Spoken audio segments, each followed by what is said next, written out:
It's time to get things started. On the motivational, inspirational, celebrational, Keelerational. This is what we call the Keeler Show.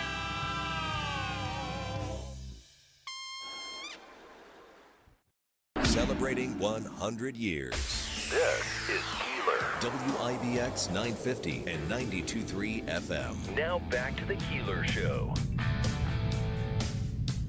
Well, good morning. Good morning. Oh, I think we might have seen the last of Aaron Rodgers. I don't know what you thought. I mean, and of course they were. They're all asking the question last night. I just feel like one, ask the question, get it over with, and stop trying to ask it in different ways because he's not going to announce his retirement last night. Okay, fine. If it's the third time you're going to ask, that's it. I'm done. Yeah, it's like, come on. Anyway, it is what it is.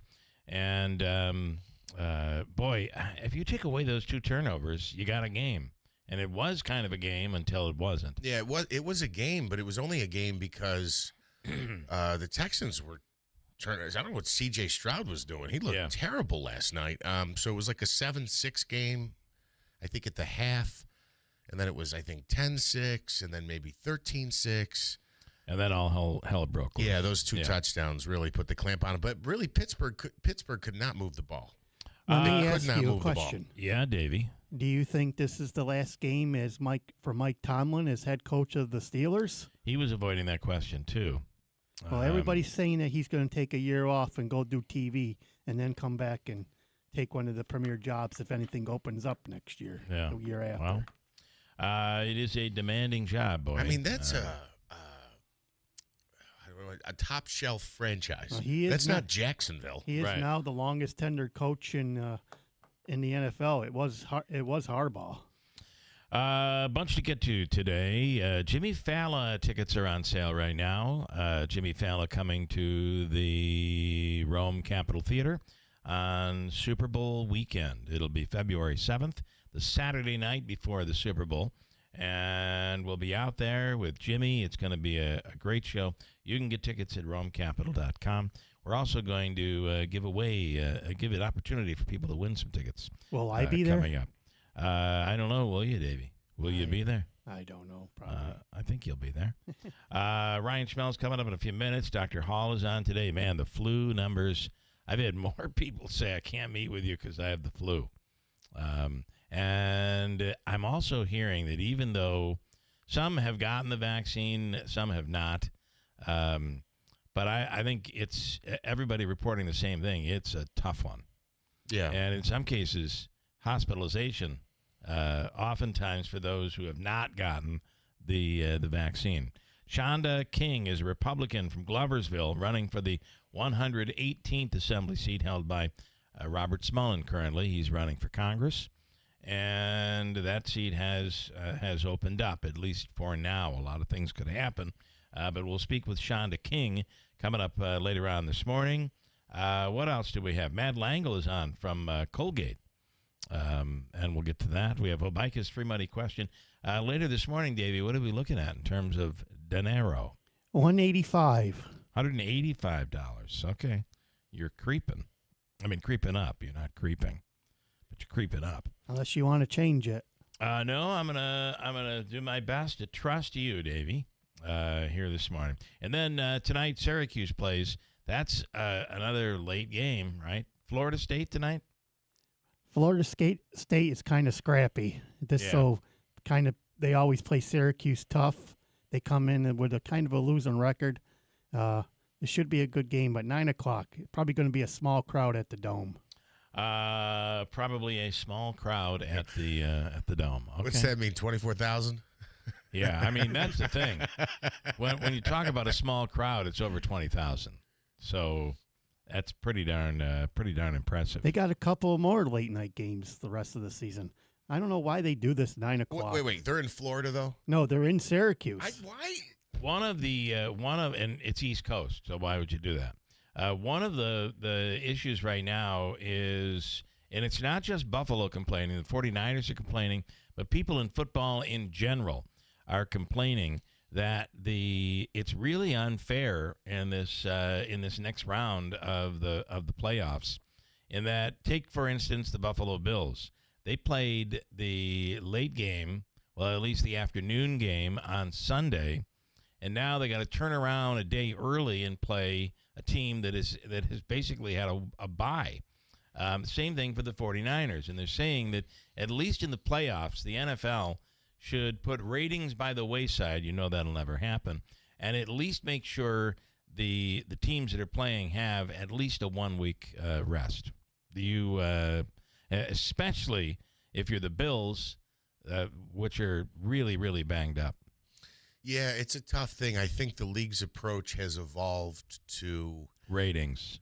Well, certainly, but even with the Thursday night football, they say they put all this focus on safety, put all this health and safety, and then they have the guys getting basically 3.5 days off in between games when they go Sunday to Thursday. So look, I don't know. The other side of the coin is I don't know. Maybe having that bye week makes you rusty. I think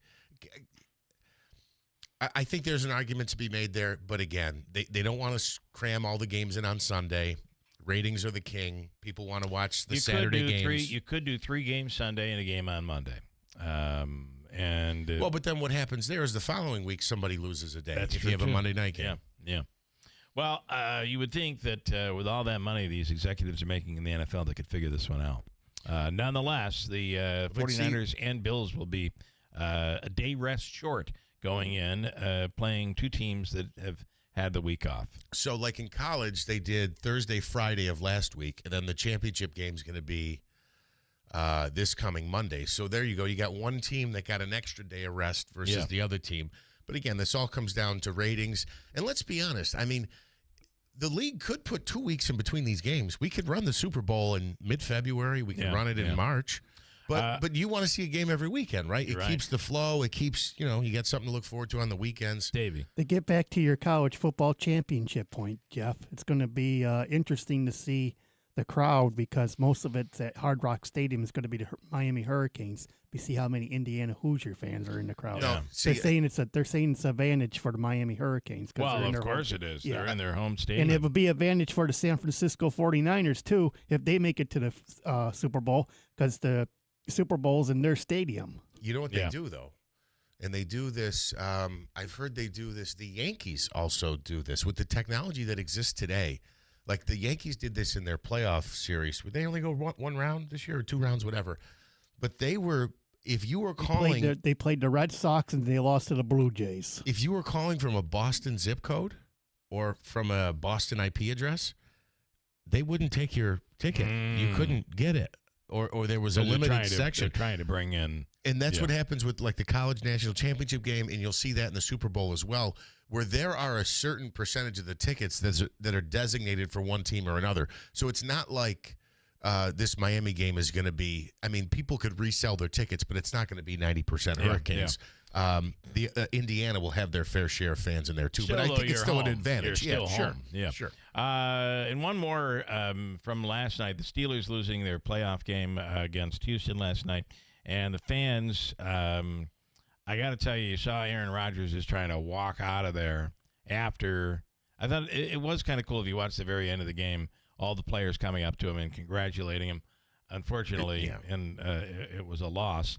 But it is spectacular to think that he's still playing in his 40s. Mm-hmm. That's really something. Nonetheless, many of the fans at Pittsburgh were yelling at Rodgers as he was walking off the field to retire. ABC was letting him leave, have his moment, leaving for what was probably his last game when a fan yelled, "Aaron, retire." Another one shouts that we love you, Aaron, and all of that crap. But it's time to go. The hecklers were in the crowd.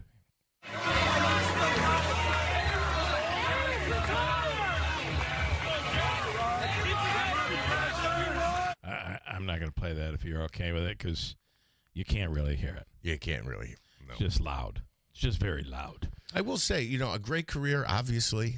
That goes without saying. But it's an ugly way to go out. I mean, if you look at his production, I know he had the 1-4 touchdown game. He's had some good That's games. an ugly way to go out. And I know it's more about probably the Texans defense, but they could not get a first down. Yeah, it was bad. It was bad. Today is, are you ready? I don't know why we do these, but they're here and I do them.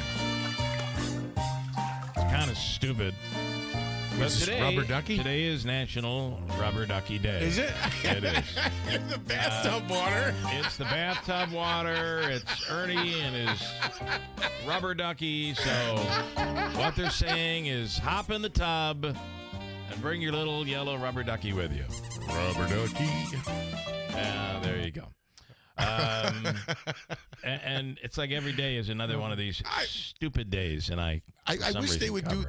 I wish they would do that every day. Give me a sound effect, and I'll try to guess what the What the holiday day is. is. Yeah. You were right there. Trump administration opening up a criminal investigation into the Fed chair, Jerome Powell. But let me tell you, even though the president has been threatening that he should be fired, that he's a really, really bad guy, the worst. The president has nothing to do with the investigation. Let me bring in Ryan Schmelz from Fox News Radio. Nothing to do with the investigation. Ryan, good morning. Hey, good morning. How are you? Good. So what do we know on this one? Well, we know that the White House has denied having any knowledge that the DOJ was going to be launching this investigation, or that at least the president had direct knowledge to it. This stems from a accusation that the Fed, with its new buildings, was significantly over budget allegedly in order to pay for some extravagant amenities for the building. So Powell has denied those accusations before Congress but now the DOJ appears to be investigating and trying to see what ultimately happened that led to the Fed buildings being over budget. Okay. Personally, I'll let you guys talk. I think this is just bullshit. It's Shiite, in my opinion. Just ridiculous. I mean, Comey, the New York Attorney General, I mean, how many strikes are we going to get here? I thought those were legitimate, though, to be honest. They are. Just they are. They've all been thrown out. Because of the lawyer, not because of... No, it's beyond that. I mean, it's ridiculous. This is clearly weaponizing the Department of Justice. Clearly. It's so obvious because the president predicts it with his text messages prior. But nonetheless, you guys talk about it. I'll just say. Well, I don't have anything to say about this. I think this is absolutely ridiculous, and I agree with you in this particular case. But the Letitia James one... Nothing. Been thrown out. Ryan. She didn't do anything wrong. I'm telling you, there's nothing there. Well, they got thrown out because he had his personal lawyer prosecuting the case. I understand that. Which was a boneheaded move. It's another mistake by the Trump administration. Let's bring in Ryan. Ryan, go ahead. Comment. Ignore what we've said. What do you want me to say? Yeah. I would point out this has gotten some pushback on both sides of the aisle. You had the Financial Services Committee chairman, obviously a Republican, come out yesterday and say that this is going to be a problem. There's a major economic concern about launching an investigation into the Fed, especially a criminal investigation into the Fed, right, and what that could do for the economy and for the markets. Now, we should probably point out that the markets did do pretty well yesterday, but I think there is a concern that if this goes on for an extended period of time, there's going to be some issues.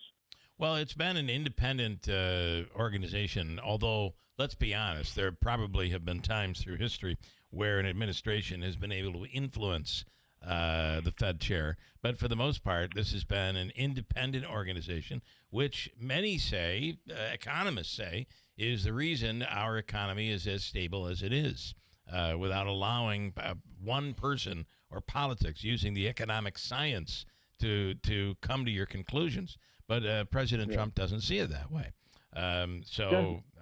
There we have it. And we'll see where this one goes.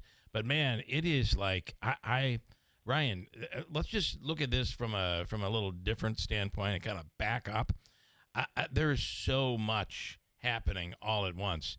if you're covering Capitol Hill, or you're covering the White House, or whatever it is that you're doing, Ryan, man, it's hard to keep track because there's so much coming at you every single day. Yeah, of course. Yeah, it's been a problem ever since the new administration has started. It's just nonstop. I come on a show like this and people are like, "Hey, did you see that True Social that Trump posted at midnight last Yes. night?" And I'm like, "No, I did not see it. I was sleeping. I actually have to do that every once in a while." Yeah. And I'm not saying you guys do that, but there are definitely other people who do that. Yes. And I'm like, "Oh my goodness, come on, guys!" Like, no, I didn't see that. I was asked yesterday about this investigation. And it's just like, well, like, hey, my story's on healthcare or something. I know. Like, I had one time to look at I didn't know the Fed's doing something now too. Like, it's just, oh man, yeah, it's nonstop. It is nonstop, and and sometimes those True Social posts are epic, and but you're right. I mean, how much can we put into how informed can you be when you're taking this? You know, I don't want to get into the mechanics of your job, but I'm sure one of the added burdens of your job is having to call radio shows like mine first thing in the morning. I can't imagine. So, but we do appreciate it. And wait on hold while the hosts argue back and forth. That's true. Yeah, this one's a fun one. So this is a show I always look forward to doing every morning because you guys let me say my spiel even if it's not on topic. So I always appreciate that. Well, listen, we're drinking. We begin our alcohol consumption at usually about 5:30. So we're half in the bag by the time we get you. So of course, yeah. all is good. Listen, one more. Don't have it for breakfast though. Did we? Did we see? Did we see Aaron Rodgers' last game last night? Ooh, that's a good question. As a Ravens fan, you probably hope not, right? Yeah. Keep him for three more years. Yeah, I mean, look, the Steelers are going to be in quite the conundrum if they don't have a quarterback. I mean, I guess they would trade for like Malik Willis or Mac Jones or one of those two. But I mean, Aaron Rodgers still definitely has a cannon in some cases. So if the arm strength is still there, you could probably play another year. But I just think right now, it's he is at that age when you have to seriously consider retirement. Yeah. I don't know. That's kind of hard to figure out right now, and I think there might be some questions as to if Tomlin is still going to be on the hot seat because yes, they did win the division, but they won the division when the AFC North was pretty weak, and they almost lost it despite the Ravens starting 1-5. And it's another year where the Steelers did not win a playoff game, and I can't remember the last time they actually won a playoff game. Yeah. And that's where it's like, okay, yes, Tomlin's a great coach. He gets them to the playoffs. He wins in the division every once in a while. But they haven't advanced past a certain round since in like a decade or so, and that's where you start to raise the questions of has this relationship gone stale the way it kind of went stale in Baltimore. Well, and certainly tough when you're kind of embarrassed in a playoff game in prime time at home. Doesn't make things any better. And Rodgers was really kind of running around for his life a bit last night. It was totally. Well, that's it. They played an historic defense yesterday. I mean, the Texans' defense is unreal. It's unfortunate that their offense is a little lacking, but if they play like that every week, I mean, they could make a run, especially with how good that defense is. It's just it's quite impressive, especially when, hey, look, there's been a couple other defensive coaches, and the defenses were terrible this year. I mean, John Harbaugh and the Ravens are kind of one of them. Yeah. And DeMeco Ryans the defensive coach, and he's bringing the exact same, just fire that he had, when he was a player for the Texans, but also when he was the defensive coordinator for the 49ers. So you talk about the Texans by the offense. Way, this is why the Bills don't want to necessarily play the Texans. Yeah, the Texans defense looks great, but you mentioned the offense. Stroud looked lost last night with those turnovers. Oh, man, that was rough. And then Nico Collins left the game with a concussion. So, his status he does. Next weekend. They can't lose him. No. They really can't. Although Kirk, boy, talk about a senior player having a great game. Christian Kirk went off last night. Matter of fact, But just to think if they didn't have those turnovers, what that score could have been. Right. So, that says a lot about how good that defense is. Yeah. I don't think they're going to have 3 turnovers next week. Against they could. The Broncos are pretty good defense too, but if they limit those, or no, they're playing the Patriots, right? Patriots, yeah. Yep. I mean, look, you limit those turnovers. There's a lot you can do. Okay, interesting stuff. Ryan, you want to add? Who do you want as your coach next? Well, we've interviewed like 15 people so far.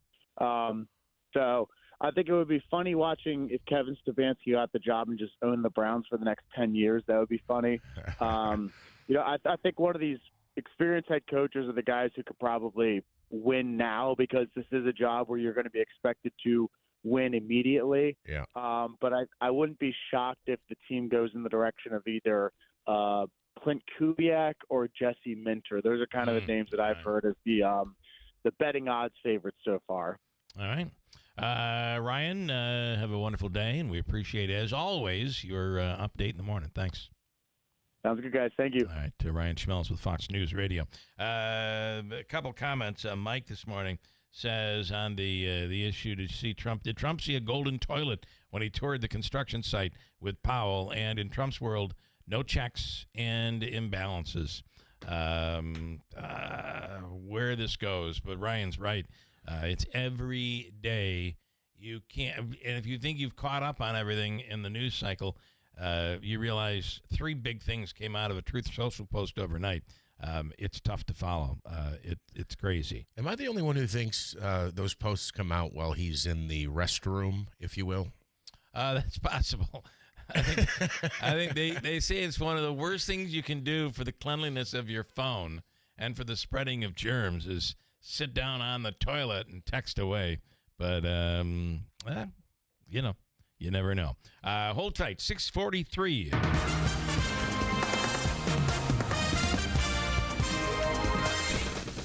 Bill, we have mostly cloudy skies and 35 degrees. WIBX 950 AM, 92.3 FM news time is 6:43. Bill, we've got an update on the fatal fire that occurred over the weekend. The victim of that house fire on Dawn Drive in Rome has been identified as 75-year-old Margaret Thompson. She was found deceased inside the home after the blaze was extinguished.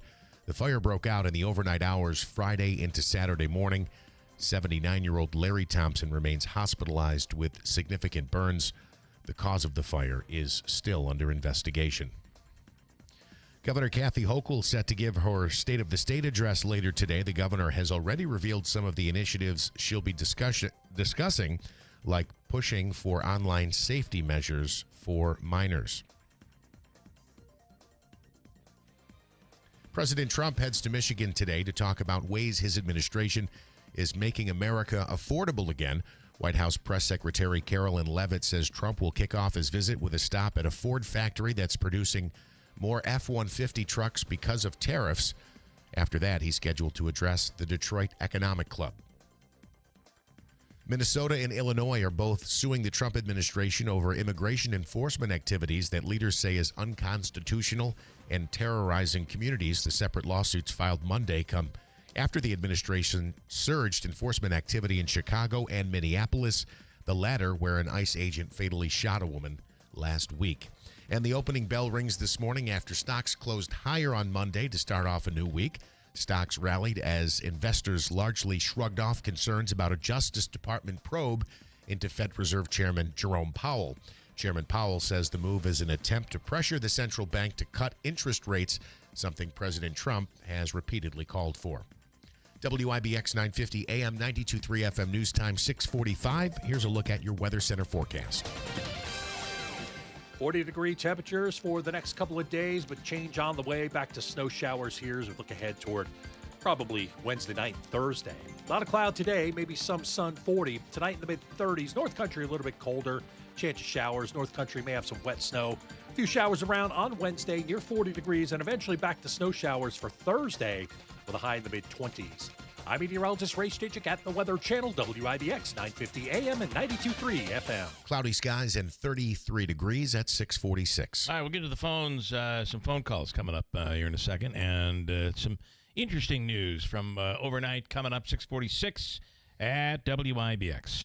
Cashback is not available on gas in New Jersey and Wisconsin. $5,000. That's the average amount of money people in the U.S. are now spending on gas in a year. $5,000. That's crazy. If you drive, you have to download Upside, the free app that gives you cash back every time you get gas. That's right. You can earn real cash back with Upside just by buying the gas you're already buying. You can literally start earning cash back today. I use Upside every time I fill up, and I've already made around $300. You're putting gas in your car anyway. Why not get real cash back? If you like free money, download Upside. I'm saving the cash I earn from using Upside to help pay for a vacation later this year. Download the free Upside app now to earn cash back every time you buy gas. Use promo code BREAK25 to get an extra 25 cents per gallon on your first tank. You can cash out anytime right to your bank, PayPal, or a gift card for Amazon and other brands. Just download the free Upside app and use promo code BREAK25 for a 25 cents per gallon bonus on your first tank. That's code BREAK25 for a 25 cents per gallon bonus.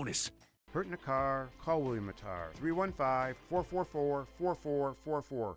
My name is Whitney Allen. I am a widow. My husband Ryan died. We never thought in a million years we'd have to use life insurance. The unexpected happened. With Ethos, it is so fast and easy. It's 100% online. You can get a quote in seconds, apply in minutes, and get same-day coverage. No medical exams, and you can get up to $3 million worth of coverage through Ethos. Get your free quote at ethos.com/term. That's ethos.com/term. Time spent on application may vary. Online health questions required.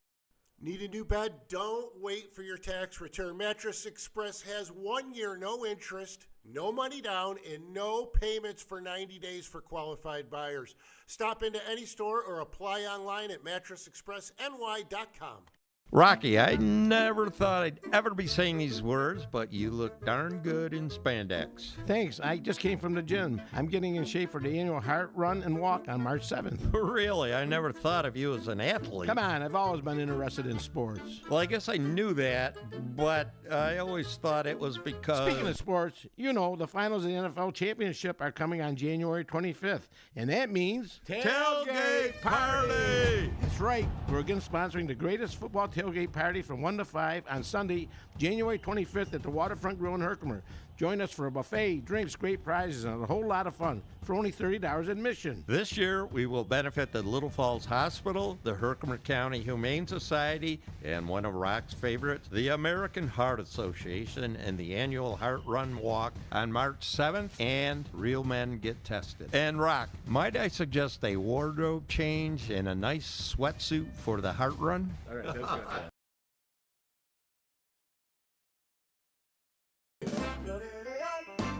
Good morning, it's time to rise and shine. Another crappy day, it's off to work anyway as the snow and ice sets you behind. Just keep your eye on the wheel as Keeler goes on a spill. Just tune to 950 on your dial. It's Keeler in the morning on WIBX. WIBX. This is Keeler. WIBX 950 and 92.3 FM. Now back to the Keeler Show. All right, go to the phone lines here. He's been missing in action, but he's back with us now because he's been traveling the Northeast. Mr. Stefan Rubitsky is at Penn Station, Moynihan Hall in New York City. Good morning. Well, hello, Phil. On the way to Moynihan Hall. Oh, you're on the way there. Are you on a train? Yes, on Amtrak. Are you close to? Are you waiting to get into the train station? We just a little while ago left Bridgeport, Connecticut. Oh, okay. So you got a little while. Yeah. En route. So you've been traveling the Northeast. What did you find in your travels? Well, last week I went to the UConn women's basketball game, and they played St. John's Red Storm, and they blew them out. Wow. What prompts you to go to St. John's game? The shorts. That's it.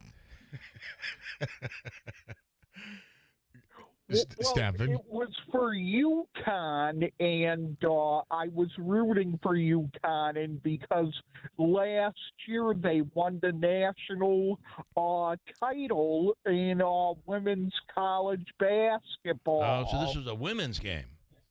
Oh, Yes. I'm sorry, I didn't catch that part. Yeah, it's the shorts, I'm telling you. Okay, it is the shorts. Have you ever seen beach volleyball? No, I have not actually. I'm telling you. No, do not.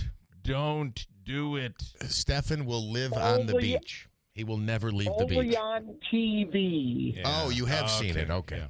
I'm surprised you haven't moved down south. That's actually sports porn, is what that is. I mean, they're wearing the skimpiest of all skimpy outfits. There's no doubt. So did you get any autographs? No, I did not, but I wanted to, and I was in the 100 section, and I saw Gino Ariana, the head coach, up close. Yeah, the legend, Hall of Famer, for sure. All right, good stuff there, Stefan. Safe travels. And how long is your layover at Moynihan? Till 10:20 a.m. So the one thing nice about Moynihan is they have some nice food eateries in there, some really good stuff to eat. So you'll have a plenty of time to get what you want to eat, but don't drink any alcohol. No, and get on the train early for that. Yeah. Okay, safe travels, Stefan. Thank you, man. Thank you, Bill. Okay.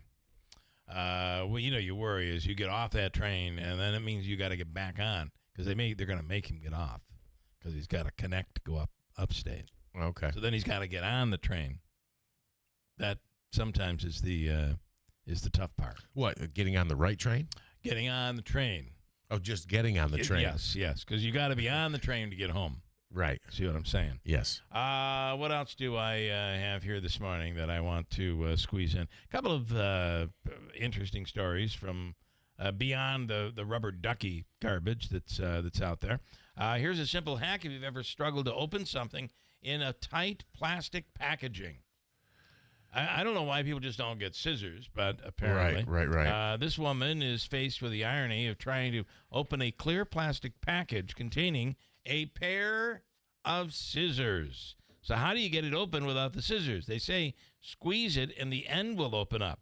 Because it is airtight, the end will pop open.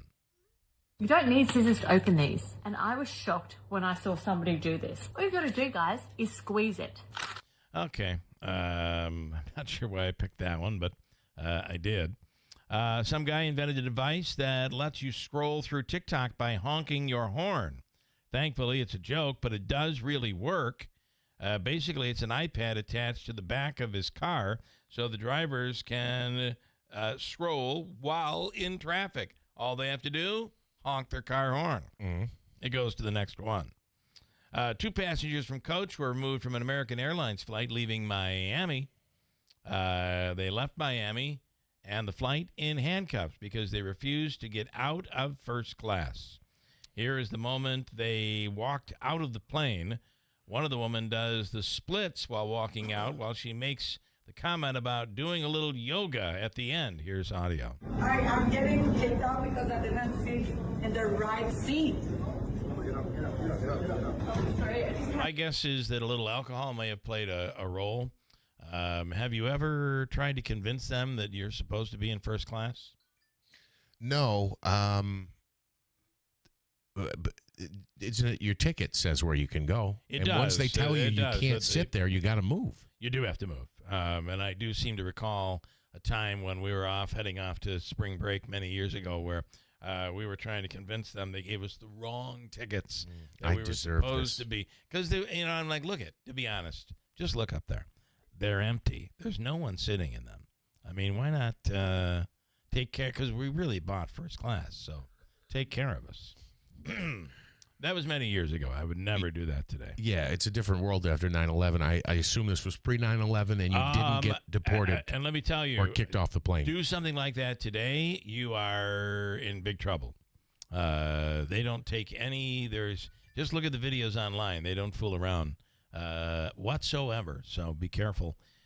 today, post 9/11. You're absolutely right. And some guys in Phoenix caught this on camera. It's another bad example of being in a self-driving Waymo car.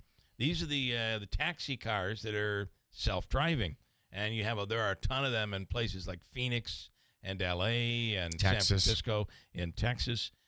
Self-driving Waymo cars. This time, instead of driving in a street lane, it was driving on light rail tracks and stopped right on the train tracks. The passenger quickly got out as a light rail train was coming up behind it, and luckily it was moving slowly enough where it did not hit the car. The Waymo's on the track. What an idiot. Here comes the train. Oh, get out, get out, get out. Oh, man. Oh. I don't know if it's a good thing today that every single person has on their person a camera with audio and video or not. But, again, this just points out that the technology isn't quite... You're in an experiment when you get in the car. Right. They're testing. Now, is it going to be there down the road? I kind of think so. Right. Right? But as of right... Actually, there was a plane that flew... I don't know where it flew from. Maybe L.A. to New York or something like that. Made an entire flight, and the plane was pilotless. I don't like that. Would you get on that plane? Yeah. Because if there's a problem, who's going to help you? Right. I guess somebody from the ground would try to operate the plane from the ground. I still feel like, an emergency, you're putting yourself in a little bit of danger. Just a little bit. Adding? I was just going to say Lance and Lee weighed in here. We'll talk about it on the other side, but it's good. Good comments that we'll get to. Good discussion. We have some really cold and a long stretch of cold weather coming up. Full forecast is straight ahead. Finding great candidates to hire can be like, trying to find a needle in a haystack. Sure, you can post your job to some job board, but then all you can do is hope the right person comes along, which is why you should try ZipRecruiter for free at ZipRecruiter.com/radio. ZipRecruiter doesn't depend on candidates finding you. It finds them for you. Its powerful technology identifies people with the right experience and actively invites them to apply to your job. You get qualified candidates fast. So while other companies might deliver a lot of hay, ZipRecruiter finds you what you're looking for. The needle in the haystack. See why 4 out of 5 employers who post a job on ZipRecruiter get a quality candidate within the first day. ZipRecruiter, the smartest way to hire. And right now, you can try ZipRecruiter for free. That's right, free at ZipRecruiter.com/radio. That's ZipRecruiter.com/radio. ZipRecruiter.com/radio. ZipRecruiter. With snow piles up in central New York, you still got work to do. Get it done with Bobcat from Warner Sales and Service. Bobcat skid steer loaders, truck loaders, and excavators cut through deep snow, slippery streets, and frozen job sites with ease. They're fast, tough, and built for upstate winters, delivering soft traction, low ground disturbance, and all-day comfort. From streets and sidewalks to driveways and lots, nothing clears like a Bobcat. Push it to the limit this winter with Bobcat from Warner Sales and Service. Visit WarnerSS.com. Tallman's Tire and Auto Service. Family owned and operated since 1980, Tallman's is proud to provide trusted, professional auto care to our community. From brake repairs and New York State inspections to check engine light diagnostic to four-wheel alignments, Tallman's Tire and Auto Service accept all aftermarket warranties, and they specialize in fleet vehicles, accepting all fleet maintenance programs. When your vehicle needs attention, you can count on them to get you back on the road quickly and safely. Save time and money. Schedule your appointment today. WIBX Utica Road, W295 From the WB Tain Insurance Studios, your news talk leader since 1925. WIBX 950 and 92.3 FM. Now the latest from Fox News. They're trying to break ice. I'm Dave Anthony, Fox News. In Minneapolis, where the protests rage on. Angry over what they call murder. The shooting death last week of a woman, Homeland Security says, was interfering with ICE operations and drove toward an immigration officer. Matt Finn with Fox is there. Protesters appear to start throwing snowballs and water bottles at federal agents who can be seen tossing tear gas canisters into the crowd as they drive off. Tensions continue to flare as both the state of Minnesota and Illinois file lawsuits against the Trump administration over federal immigration enforcements. Minnesota's lawsuit argues in part that immigration agents are invading Minneapolis and overwhelming the much smaller police force. Acting ICE Director Todd Lyons tells Fox they're only increasing their force in Minneapolis because agents are under attack, and we're not asking, any government agency in Minnesota to do immigration law for us, so I don't see how that's an overreach. Now to Iran's crackdown on demonstrations against the regime. It's hard to get a true picture of the clearly brutal regime response to protests in Iran, but the US-based group, the human rights activist news agency, says it's verified the deaths of at least 646 people, with that number expected to rise. Fox's Jonathan Savage. President Trump's considering military action against Iran's crackdown. He's also imposed 25% tariffs on imports to the U.S. from countries that trade with Iran. The president also posted on Truth Social, "We're screwed. If the Supreme Court rules, he's exceeding his legal authority, imposing tariffs on goods from around the world."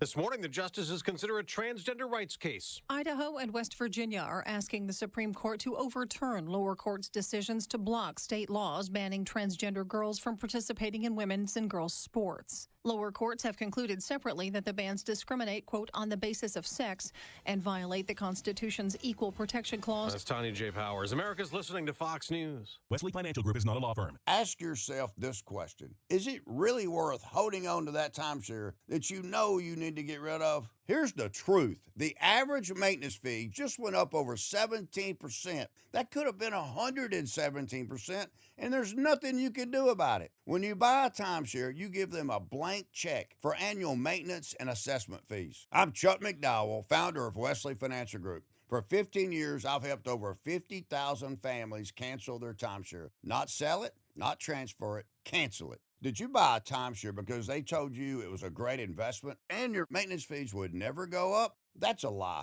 Are you ready to get rid of your timeshare once and for all? Simply call us and I'll send you our timeshare exit kit that explains all your options for cancellation. Call Wesley now for your timeshare exit kit. 800-393-1881. That's 800-393-1881. 800-393-1881. President Trump will hit the road this morning, going to push his economic agenda with a focus on manufacturing. The president tours a Ford factory in Dearborn, Michigan, where F-150 trucks are assembled, then addresses the Detroit Economic Club for the third time at the Motor City Casino in Detroit. That's Fox's Chris Foster. Now, later this week, a much different Trump meeting at the White House. President Trump will welcome Nobel laureate Maria Corina Machado on Thursday. But despite the meeting with the Venezuelan opposition leader, White House Press Secretary Caroline Leavitt tells me the president has confidence in the interim president, Delcy Rodriguez. The interim authorities and Delcy Rodriguez and her team have been very cooperative with the United States and the president and his team. Leavitt would not put a timeline on elections in Venezuela following the capture by U.S. forces of former leader Nicolas Maduro earlier this month. Machado has praised President Trump and even suggested giving him her 2025 Nobel Peace Prize. At the White House, Jared Halpern, Fox News. On Wall Street, stock futures are down, but not much the day after modest gains.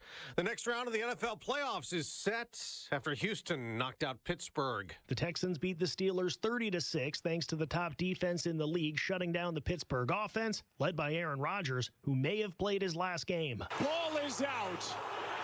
It's picked up by the Texans and Sheldon Rankins, and he is in for a touchdown. Sound courtesy of ESPN as defensive tackle Sheldon Rankins rumbled 33 yards for the score after a Rodgers sack fumble, and Houston will face the Patriots on Sunday. Rodgers, a four-time MVP and Super Bowl champion, has alluded to his 21st season in the league likely being his last. Joe Morgan, Fox News. Now, Rodgers' last pass in that game last night was intercepted, returned for a touchdown. Asked afterwards about his future, the 42-year-old quarterback said he will not make an emotional decision. I'm Dave Anthony, and this is Fox News. We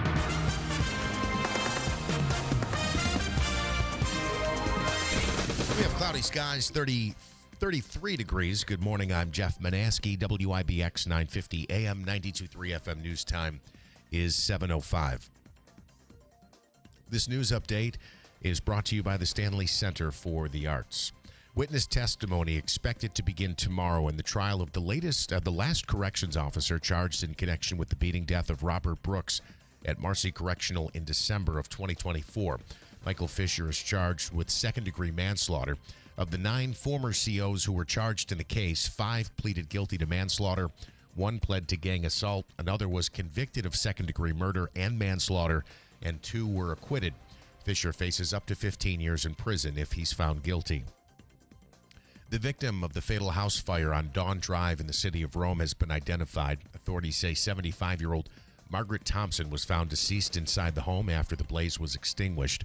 The fire broke out in the overnight hours Friday into Saturday morning. 79-year-old Larry Thompson remains hospitalized with significant burns. The cause is still being investigated. Meanwhile, state police looking into a road rage incident in Rome over the weekend where a driver followed another motorist to their home and then inside. It started on Black River Boulevard. One of the drivers involved was returning to his home on Sleepy Hollow Road and was followed by the other driver, described as a middle-aged white male with short hair and a stubble beard. After the homeowner went inside his house and secured the door, police say the suspect forcibly entered the home, made threats, and then chased the other man outside. He eventually left the scene. No injuries reported. State police still investigating, and they are looking for tips. Newly elected Saratoga County Supervisor Sarah Berger in legal trouble after being charged with drunk driving. Authorities say Berger was stopped for speeding on Saturday night. She was taken into custody for DWI. Her attorney says Berger will not comment on the matter and that she is entitled to the presumption of innocence and due process. Berger is expected in court on February 5th. The Saratoga County DA's office has recused itself from the case. And Governor Kathy Hochul laying out her vision for the months ahead during her State of the State address today. The governor has revealed some of the initiatives that she'll be focusing on, like online safety measures for minors and expanding pre-K to school districts that don't currently have it. She's also expected to pledge more money to a program that helps low and moderate income New Yorkers with energy bills. All of these initiatives will be part of the new state budget, which has a deadline of April 1st. WIBX 950 AM 92.3 FM news time is 7:08. Here's your Weather Center forecast. 40-degree temperatures for the next couple of days, but change on the way. Back to snow showers here as we look ahead toward probably Wednesday night and Thursday.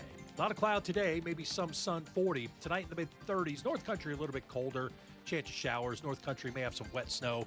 A few showers around on Wednesday near 40 degrees, and eventually back to snow showers for Thursday with a high in the mid-20s. I'm meteorologist Ray Stitchick at the Weather Channel, WIBX 950 AM and 92.3 FM. Cloudy skies, 32 degrees at 7:08. All right, from the IBEW 43 local sports desk, Aaron Rodgers and the Pittsburgh Steelers are done. Crushed by the Texans last night, 30-6, whose defense found the end zone twice. Houston now advances to play the New England Patriots. The Bills will travel for the second weekend in a row. They're in Denver to take on the Broncos. On the NFC side, the 49ers play the Seahawks in Seattle. The Rams get the Bears in a clash in Chicago after both teams secured comeback wins over the Panthers and Packers, respectively, on Saturday. Speaking of the Rams, quarterback Matthew Stafford will be dealing with an injury as he heads into the game. He sprained his index finger on his throwing hand, but says he will be ready to play in Saturday's game in Chicago. John Harbaugh continues to be the hottest head coaching candidate in the NFL. The Falcons announcing yesterday they had completed an interview with the former Ravens head coach. According to ESPN, Harbaugh has also conducted preliminary and extensive phone calls with the Giants, Titans, Browns, Raiders, and Cardinals. He's trying to determine which teams to meet with later this week before he makes a decision. Last night in the NBA, the Nets beaten by the Mavericks 113-105. Michael Porter Jr. led all scorers with 28 points for the Nets. The Knicks continue their 4-game road trip tomorrow. They'll visit the Sacramento Kings. The Knicks have won 2 of their last 3 games, entering tomorrow's battle. Syracuse basketball plays tonight. They come in at 11-5. They will host Florida State. It's a 9 o'clock start. That's right, a 9 o'clock start, and you can watch it on the ACC network. Okay, we have a bunch to get to here this morning with Dr. Hall coming up in a second. We have a Bike is Free Money question of the day. And by the way, the flu numbers are really, really something. And oh, by the way, we watched episode 2 last night of The Pit. I'm sorry, episode 1, season 2 of the pit.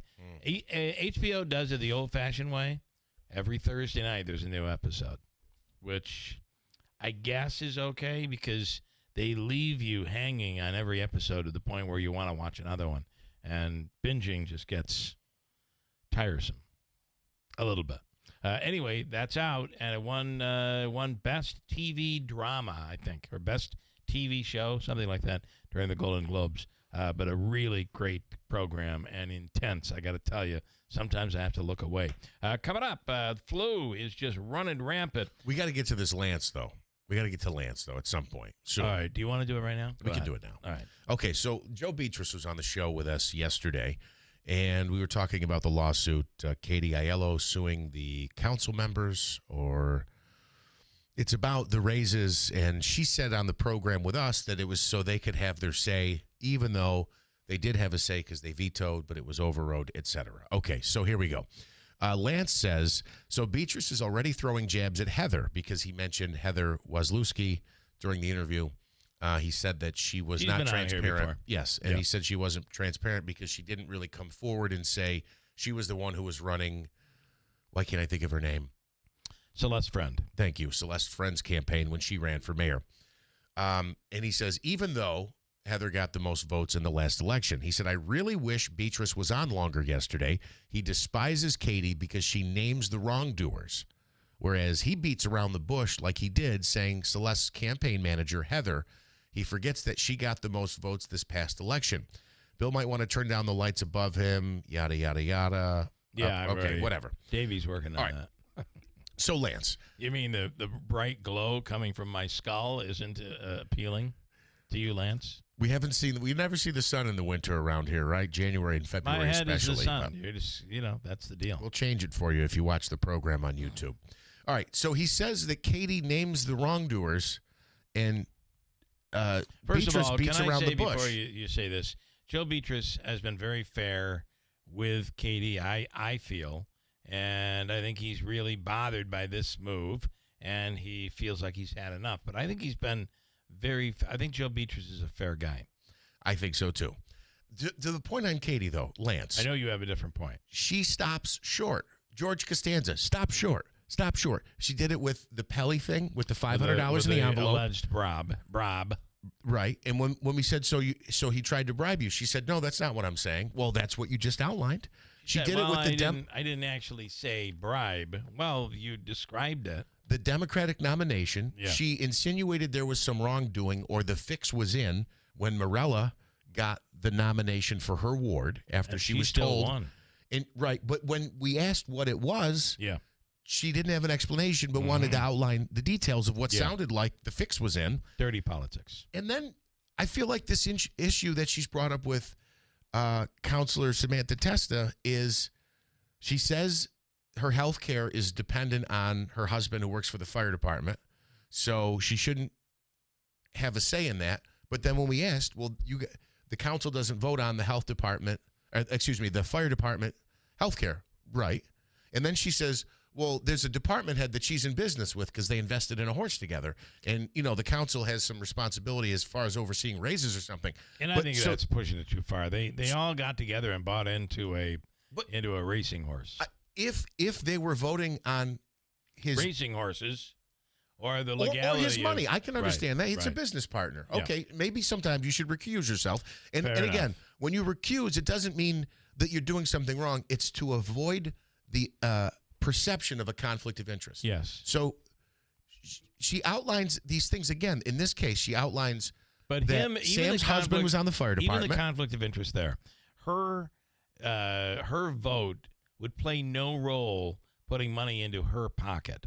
Now, maybe she's taking care of somebody she's friends with or even related to. That happens all the time in government. You have to trust that the person will make the right decision, and because you can't avoid the fact that just because you run for office, you can't give up all your friends, all of your right. I understand. No, right.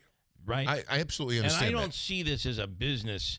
But what she venture as outlined, much as, she then admits that Sam's not actually voting for her husband's health care. Right.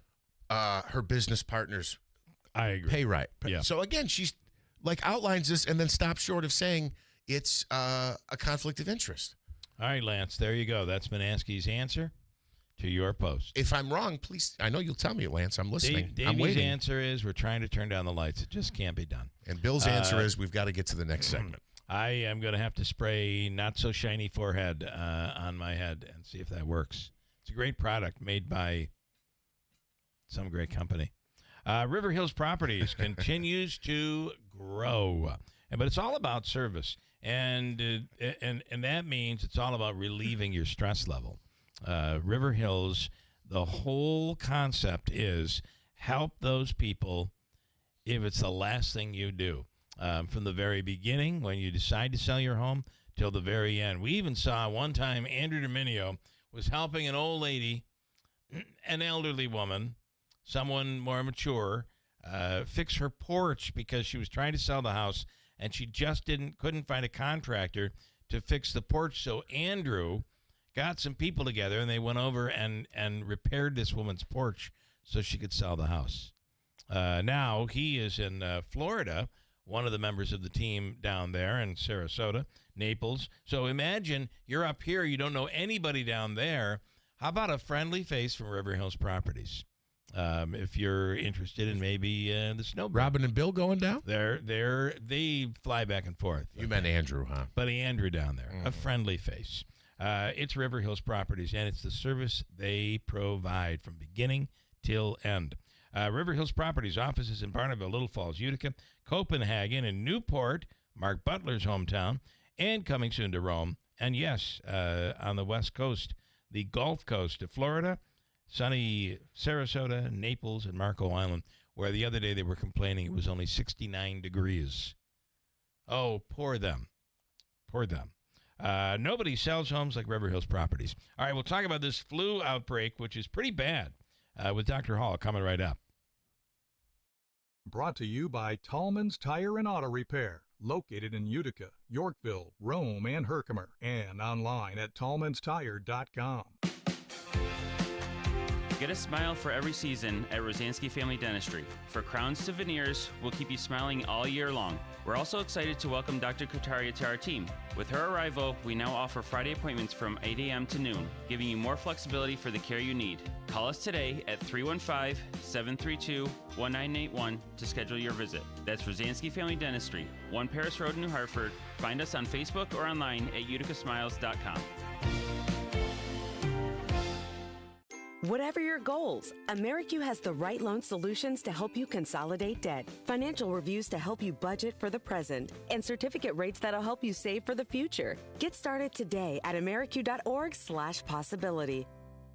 Attention patriotic Americans. To honor the 250th anniversary of American independence, the United States Mint is striking a groundbreaking American Silver Eagle coin. The 1776 to 2026 W American Silver Eagle is the first dual-dated coin in this series' history. Its inspiring dual date pays tribute to our nation's founding fathers, the Declaration of Independence in 1776, and the spirit of the American Revolution that lives on today in 2026. Now is your chance to get this first of its kind dual-dated American Silver Eagle in perfect proof 70 Ultra Cameo condition, like nothing collectors have ever seen. But hurry, pre-sale slots are limited. With mintage of just 500,000 coins, this release is a true absolute rarity. Secure your 250th anniversary Silver Eagle now with Rare Collectibles TV exclusive pre-sale. Call 800-925-1544 now before they sell out. That's 800-925-1544. 800-925-1544. We all hear the radio ads about the IRS. They tell you to be afraid, to be scared, and they try to frighten you into calling. I'm not here to do that. Tax Relief Advocates is different. TRA is here to tell you that if you owe money to the IRS, whether it's $5,000, $50,000, or $500,000, we have a solution. It doesn't matter if you're sitting in your car, at work, or with your kids. No matter where you are, call now. 800-518-1409. Don't lose hope. TRA can eliminate or reduce what you owe to the IRS. Generous programs are now available that can give you a fresh start. Our passion is taxes and helping individuals fix their IRS problems. We have over 1,000 5-star reviews on Google and an A+ with the Better Business Bureau. You don't need to be afraid of the IRS any longer. End your tax nightmare today by visiting us online at TRA.com or call 800-518-1409. That's 800-518-1409. Tax Relief Advocates. Real solutions for real people. One of America's funniest comedians is coming back to Utica. Jimmy Fallon, comedian and host of Fox Across America on WIBX, a TD host of Fox News, Saturday night, bringing an all-new hilarious show to the Rome Capitol Theater, Saturday, February 7th at 7 p.m. Tickets start at $38 and can be purchased at RomeCapital.com. A portion of the proceeds benefit Real Men Get Tested for Cancer. Purchase tickets at the box office or at RomeCapital.com. Jimmy Fallon. One night, one show. Get your tickets now.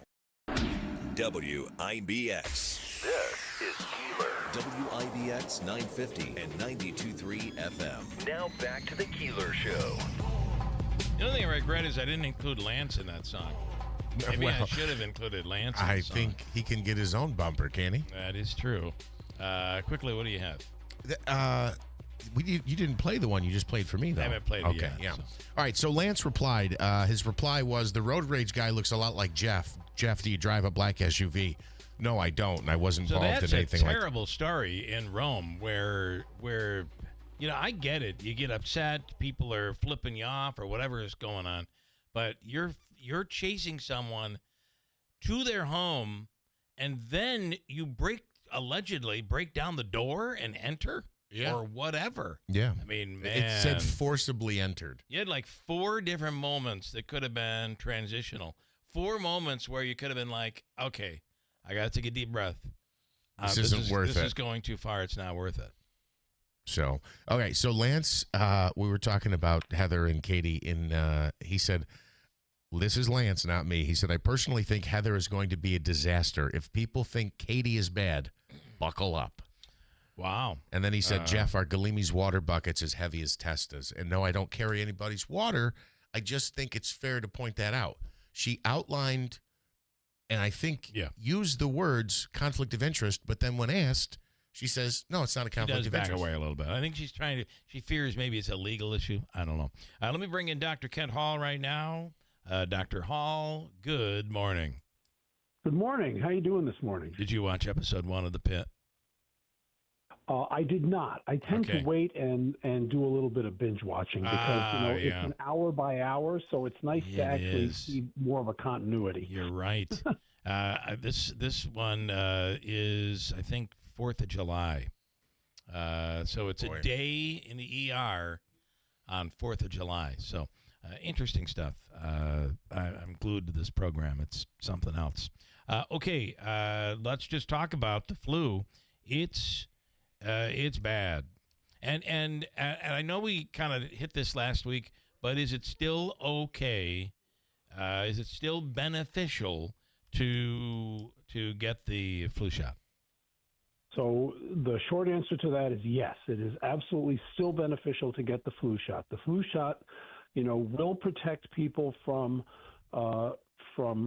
serious disease. It is especially important for people that have underlying health conditions that we've talked about many times, whether it's, heart disease, lung disease, diabetes, obesity, things like that cause them to be more susceptible to severe disease. It is very important. It's very important for them. It is also important for the rest of the population because it will keep you from getting seriously ill, and it will also help to protect the rest of the community. Now, the people say, well, here it is January, and we're, at some point in time the flu season is going to be over, and am I really going to get benefit from it if I get it now? And the answer is yes, because the flu vaccine takes about 10 days to 2 weeks before your immune system, generates enough of a response where you will actually get significant protection. The flu season is going to last probably until early April. That's in general about when it is. Sometimes it goes a little bit longer. Rarely does it go shorter. And given the weather that we're having, I think that longer is more likely than shorter in this year, because we're not going to be outside and kind of away from being clustered together. I will say it. Absolutely a good idea. If you haven't gotten it yet, go and get your flu vaccine. In terms of the weather, this is a bit of an aside, but kind of wintry today, 30 degrees. Tomorrow, almost 40. Might even get a little rain tomorrow. But then we go into a cold pattern that for the foreseeable future is anywhere highs from the teens to the low to mid-20s. So it'll feel like winter over the course of the next couple of days. And you're right, people will be indoors. Final thing I wanted to ask you about, Doc, is from your take, because I heard this from somebody the other day, and I can't respond to it, but I think you could. And it is the fears, really the evidence is already right there in front of your face, but, and I don't think it's coincidental, the fears that a lot of physicians like yourself and those in the science medical world are criticizing RFK Jr. for the comments that are coming out of the CDC and out of his mouth based on vaccines. And the person challenging this with me said, listen, he hasn't said anything wrong. He's saying you should be cautious and it shouldn't be mandated. It's possible that it could cause, we haven't proven that it doesn't cause something like autism or whatever. We haven't proven that it doesn't cause it. So all he's saying is you should be a responsible parent and make the decision for your family. Why is that wrong? And why is that problematic from a doctor? So it is very problematic because what isn't being said is the absolute known and proven benefits of the vaccines. You know, there are these concerns that are hypothetical, that have been looked at over and over and over again and have not been proven to be true. And those are being touted as, well, they haven't been proven to be false. Well, in science, what we call proving the null hypothesis, which is proving that something doesn't happen, is basically almost impossible. Yeah, but proving benefits is what we in medical science is what we look for. What are the benefits and what are the risks? And the benefits of the vaccines far outweigh the risks as we know and understand them now. So it isn't that he's saying anything that's wrong. What he's saying is he's giving half of a message, and it's the least helpful half. Yeah. You know, it is the message of, well, you know, you should be careful, and you should, well, yes, you should, but you should also know that these vaccines that have been given over, you know, some of them over decades, you know, have shown to significantly decrease the incidence of diseases that cause significant health problems up to and including death, which is a serious health problem. Sure. And your last one. It's the last one you'll have to deal with. You don't have to worry about health problems anymore. You're dead. It's the panacea for health. Yep. This is the last one you'll face. Bingo. Yeah. And so that's the downside. And every time that somebody tries to, you know, put that forward, they get shouted down by the well, you know, we're just saying that you should be, you know, careful and you should be thoughtful and stuff. Well, yes, you should be thoughtful and you should know the benefits as well as the risks. And the benefits have not been touted by this health secretary since I don't know when. I don't think he's ever. It's kind of like well, radio ratings. It's like somebody will get a hold of one little element that casts doubt, and they'll promote that, not the fact that they're dead last in every category except for that one tiny little one. I guess this isn't a good comparison, but it was on my mind thinking about words like competition, which I don't even think exist, but words like competition. Sorry, I'm tiptoeing like Katie, or at least Manaski says Katie tiptoes. Let me ask you this.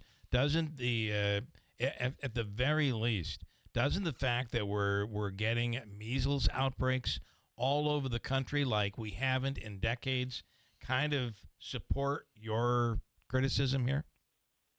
So I would say that unfortunately, yes.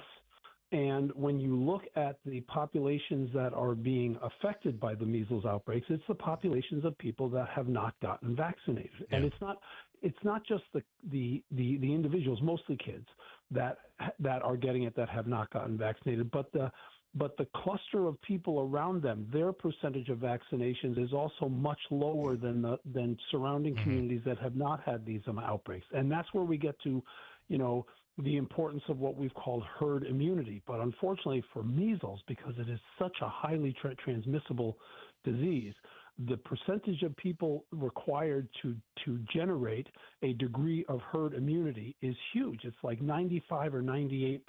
Yeah. And when you get down below even 90% or 85%, which sounds like it's pretty good, it's not enough. So that's why, again, it's important to tout the benefits of the vaccine and not just the, you should be thoughtful about it. You should be thoughtful about everything, but you should know what the benefits are. And to be fair, I had someone else and the risks. Yeah. Yes, I had someone else say there, but don't act as if there aren't risks. There are risks when taking the vaccines for some people. Can you talk about that? Yeah, so what we talk about here, again, in medicine as in other areas, we talk about what's called a risk-benefit analysis. You look at the risks, you look at the benefits, and you say, what is the equation? What is the balance there? And you can look at known risks, and then you can look at unknown risks. Well, unknown risks could be anything, so you don't really know. And unknown benefits, you also don't know. So you really kind of put those aside. Yeah. But the known risks and the known benefits for the vaccines that we currently have, the known benefits far outweigh the known risks. I mean, if we were on a teeter-totter, somebody would be on the ground and somebody else would be high in the air. That's the visual that I would give to people to say, these are the benefits. Let's make sure that we understand them too. Yes, there are risks. People develop what we call idiosyncratic reactions, which are reactions for an individual that cannot necessarily be known beforehand because it's how that specific individual's system responds. But what we do know is that they decrease the disease for that person. They decrease the spread of disease within the community. And measles is not a disease to kind of laugh off. I mean, kids die from this. So and they get serious, ongoing neurologic conditions. Cardiac heart conditions. I mean, these are things that. I'm sorry. I understand. It's so frustrating because we are in a worse place now than we were, in 2018 and 2019, and that's bad.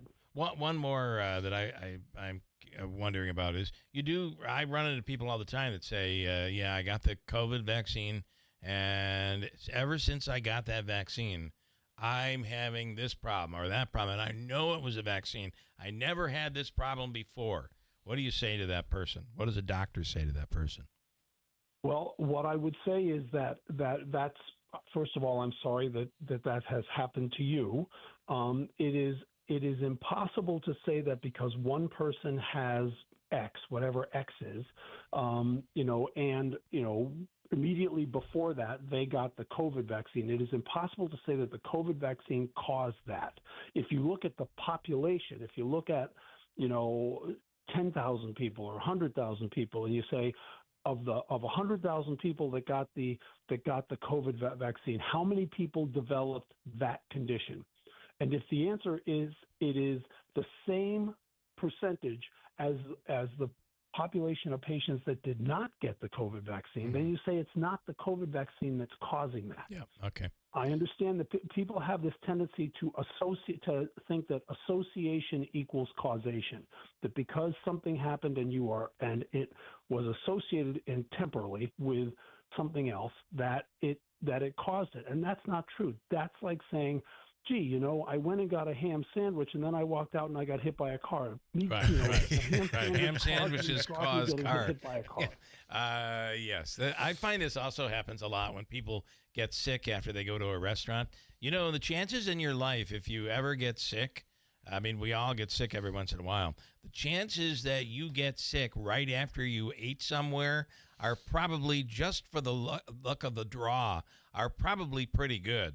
But I feel so bad for the restaurants when someone comes out and says, I ate at that restaurant, I got home, I was so sick overnight that I totally got food poisoning. Well, did you get food poisoning, or were you going to get sick whether you sat in the house and watched Jeopardy and had the ham sandwich or went out to that restaurant? Sadly, the restaurant gets blamed. Right. And again, that's association does not equal causation. Now, if there are 500 people that eat at a restaurant and 100 of them get sick, okay, well, that's 20% of the people that ate there got sick. If you look at the population, it's not 20% of the population that got sick. And you can go to the emergency room. They can tell you whether or not you really have food poisoning. Quickly, Manaski. Yeah, so I want to go back to the vaccine thing, because maybe this is dangerous to do this, and maybe we shouldn't do this. Probably is.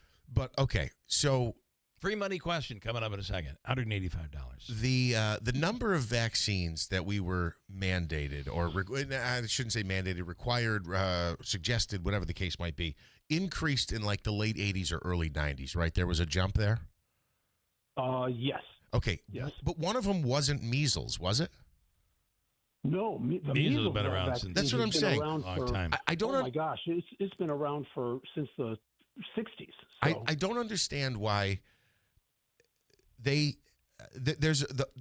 some folks, I guess RFK, point to a causation that there was a spike in the numbers around the late 80s, early 90s. The cases of autism went way up, which coincided with this gets to the causation, you said, not the correlation, the causation, or the correlation isn't causation, that the vaccines had to have something to do with it. But then he points to the measles one, which was around for 30 years before that.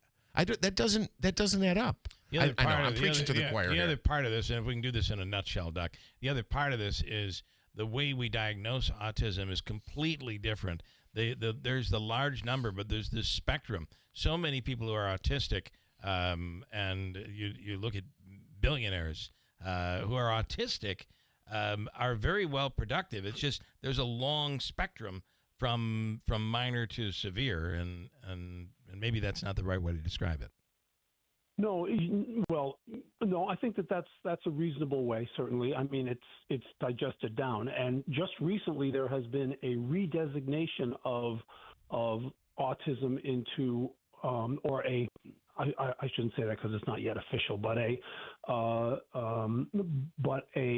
has been put forward that really autism spectrum disorder should be broken down into 4 distinct categories, depending upon what the symptoms are, depending upon what the genetic component is, and things like that. And I don't, off the top of my head, I don't remember what the 4 of them are. But the point is that over time, medicine tends to reevaluate what is the definition of a diagnosis of X disease, whatever that is. And autism, has been going through this, and it has expanded. It used to be that there was Asperger's syndrome and there was autism, and then there was autism spectrum disorder, which broadened it out, and now there is this, which I don't know whether this is going to actually cause it to be even more broad or whether it's going to just put it into chunks. But anyway, I hate to say, but back in the 40s and 50s, there really were no gay people. And then I don't know what was in the water, but all of a sudden we have all these gay people everywhere. Turns out those people they hid it.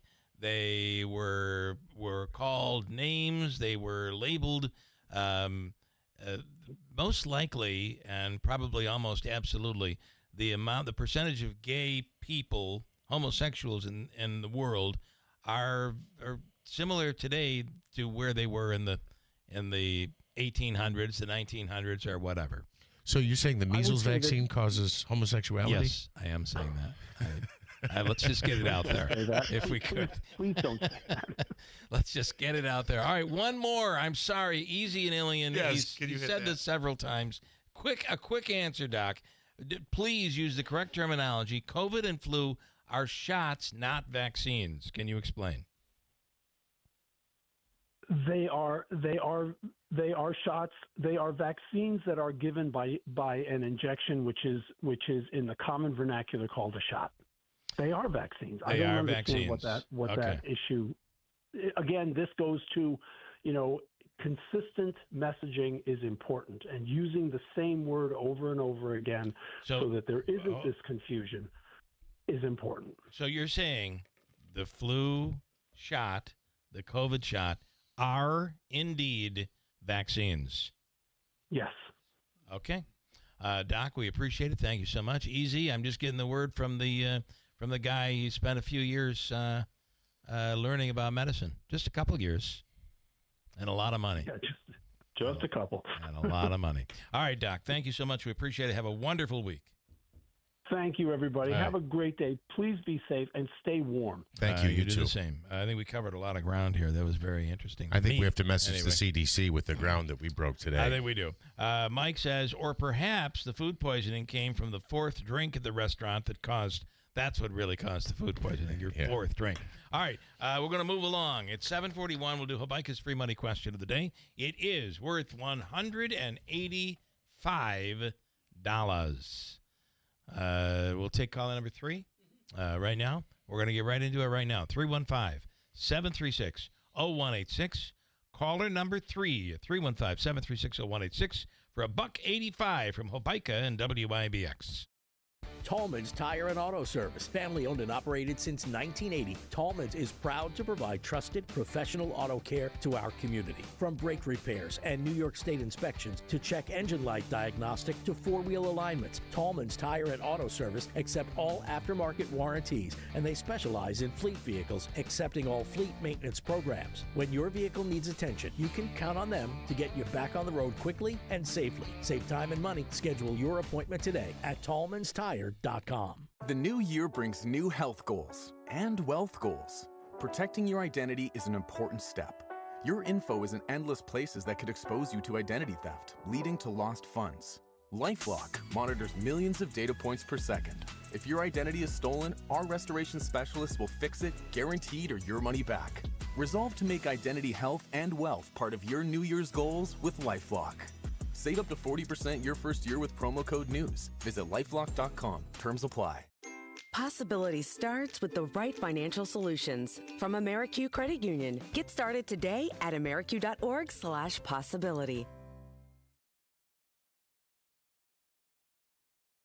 We all hear the radio ads about the IRS. They tell you to be afraid, to be scared, and they try to frighten you into calling. I'm not here to do that. Tax Relief Advocates is different. TRA is here to tell you that if you owe money to the IRS, whether it's $5,000, $50,000, or $500,000, we have a solution. It doesn't matter if you're sitting in your car, at work, or with your kids. No matter where you are, call now. 800-518-1409. Don't lose hope. TRA can eliminate or reduce what you owe to the IRS. Generous programs are now available that can give you a fresh start. Our passion is taxes and helping individuals fix their IRS problems. We have over 1,000 5-star reviews on Google and an A+ with the Better Business Bureau. You don't need to be afraid of the IRS any longer. End your tax nightmare today by visiting us online at TRA.com or call 800-518-1409.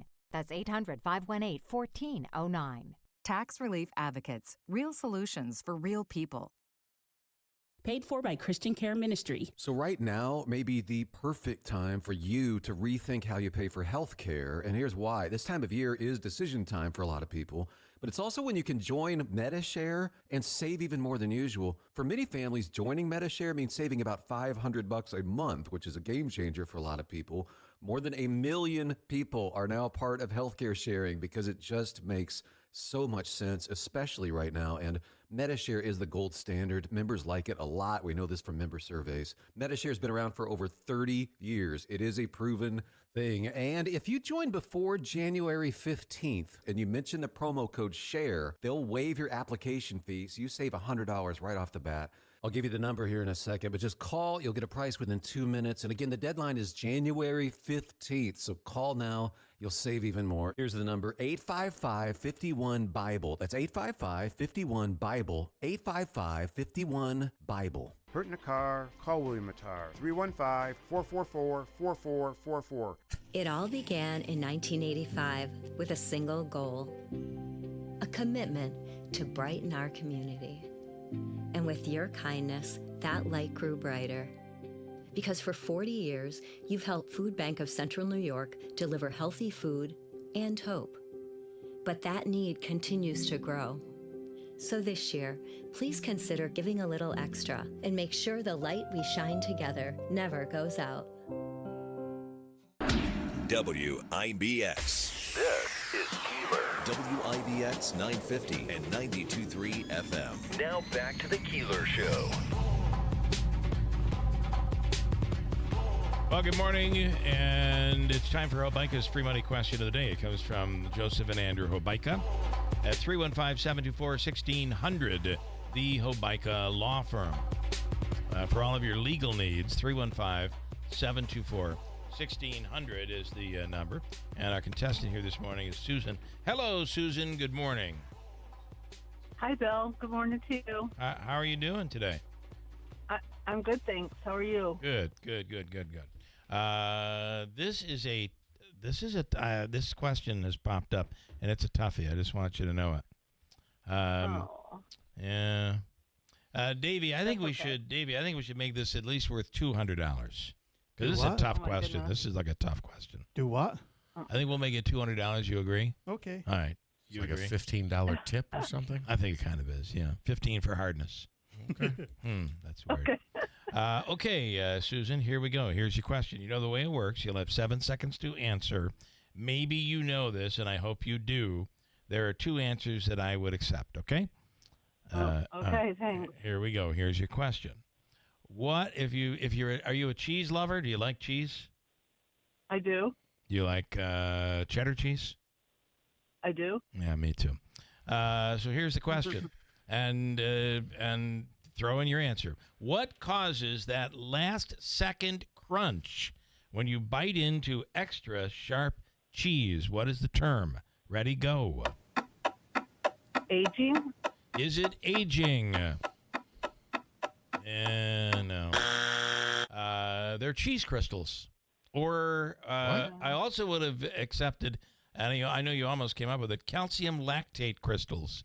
I was right. You were I was just going to say that. Tip of your tongue, wasn't it?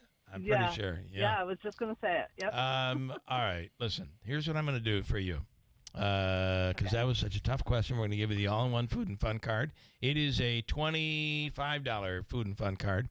And we're going to give you, because you're the proper caller, a pair of tickets to see Jimmy Fallon on February 7th at the Rome Capitol Theater. I'm going to give you to Davey. That's amazing. I'm going to give you Davey to Davey to hook all of that up. But you today were the luck of the draw. All right. Thanks a lot. All right, Susan, stand by. Davey has you covered there. Now that's not going to happen every day, but every other day, every third day, every fifth day, whatever. That show is coming to the Rome Capitol Theater on the Super Bowl weekend. It's February 7th. And it's a 7 p.m. show. Go to RomeCapital.com for details. All right, in studio right now, we have, for the seat currently held by Robert Smullen, 118th, which covers pretty much all of upstate New York till you get to Oneida County, like way upstate. Shonda King is a Republican from Gloversville. And good morning. Morning. So thank you so much, and welcome to the studio. Thanks for having me. All right, where are you from? Gloversville? I'm from Gloversville, and it's Chanda. Chanda. Yes. Okay, not but Chanda. Like Jackie Chan. Chanda King, tell us about you. Great. So I've lived in Gloversville my entire life. I've never had an address outside of 12078, and I raised my family there. I've been married for a while. I have a almost 23-year-old on Thursday, and a 20-year-old.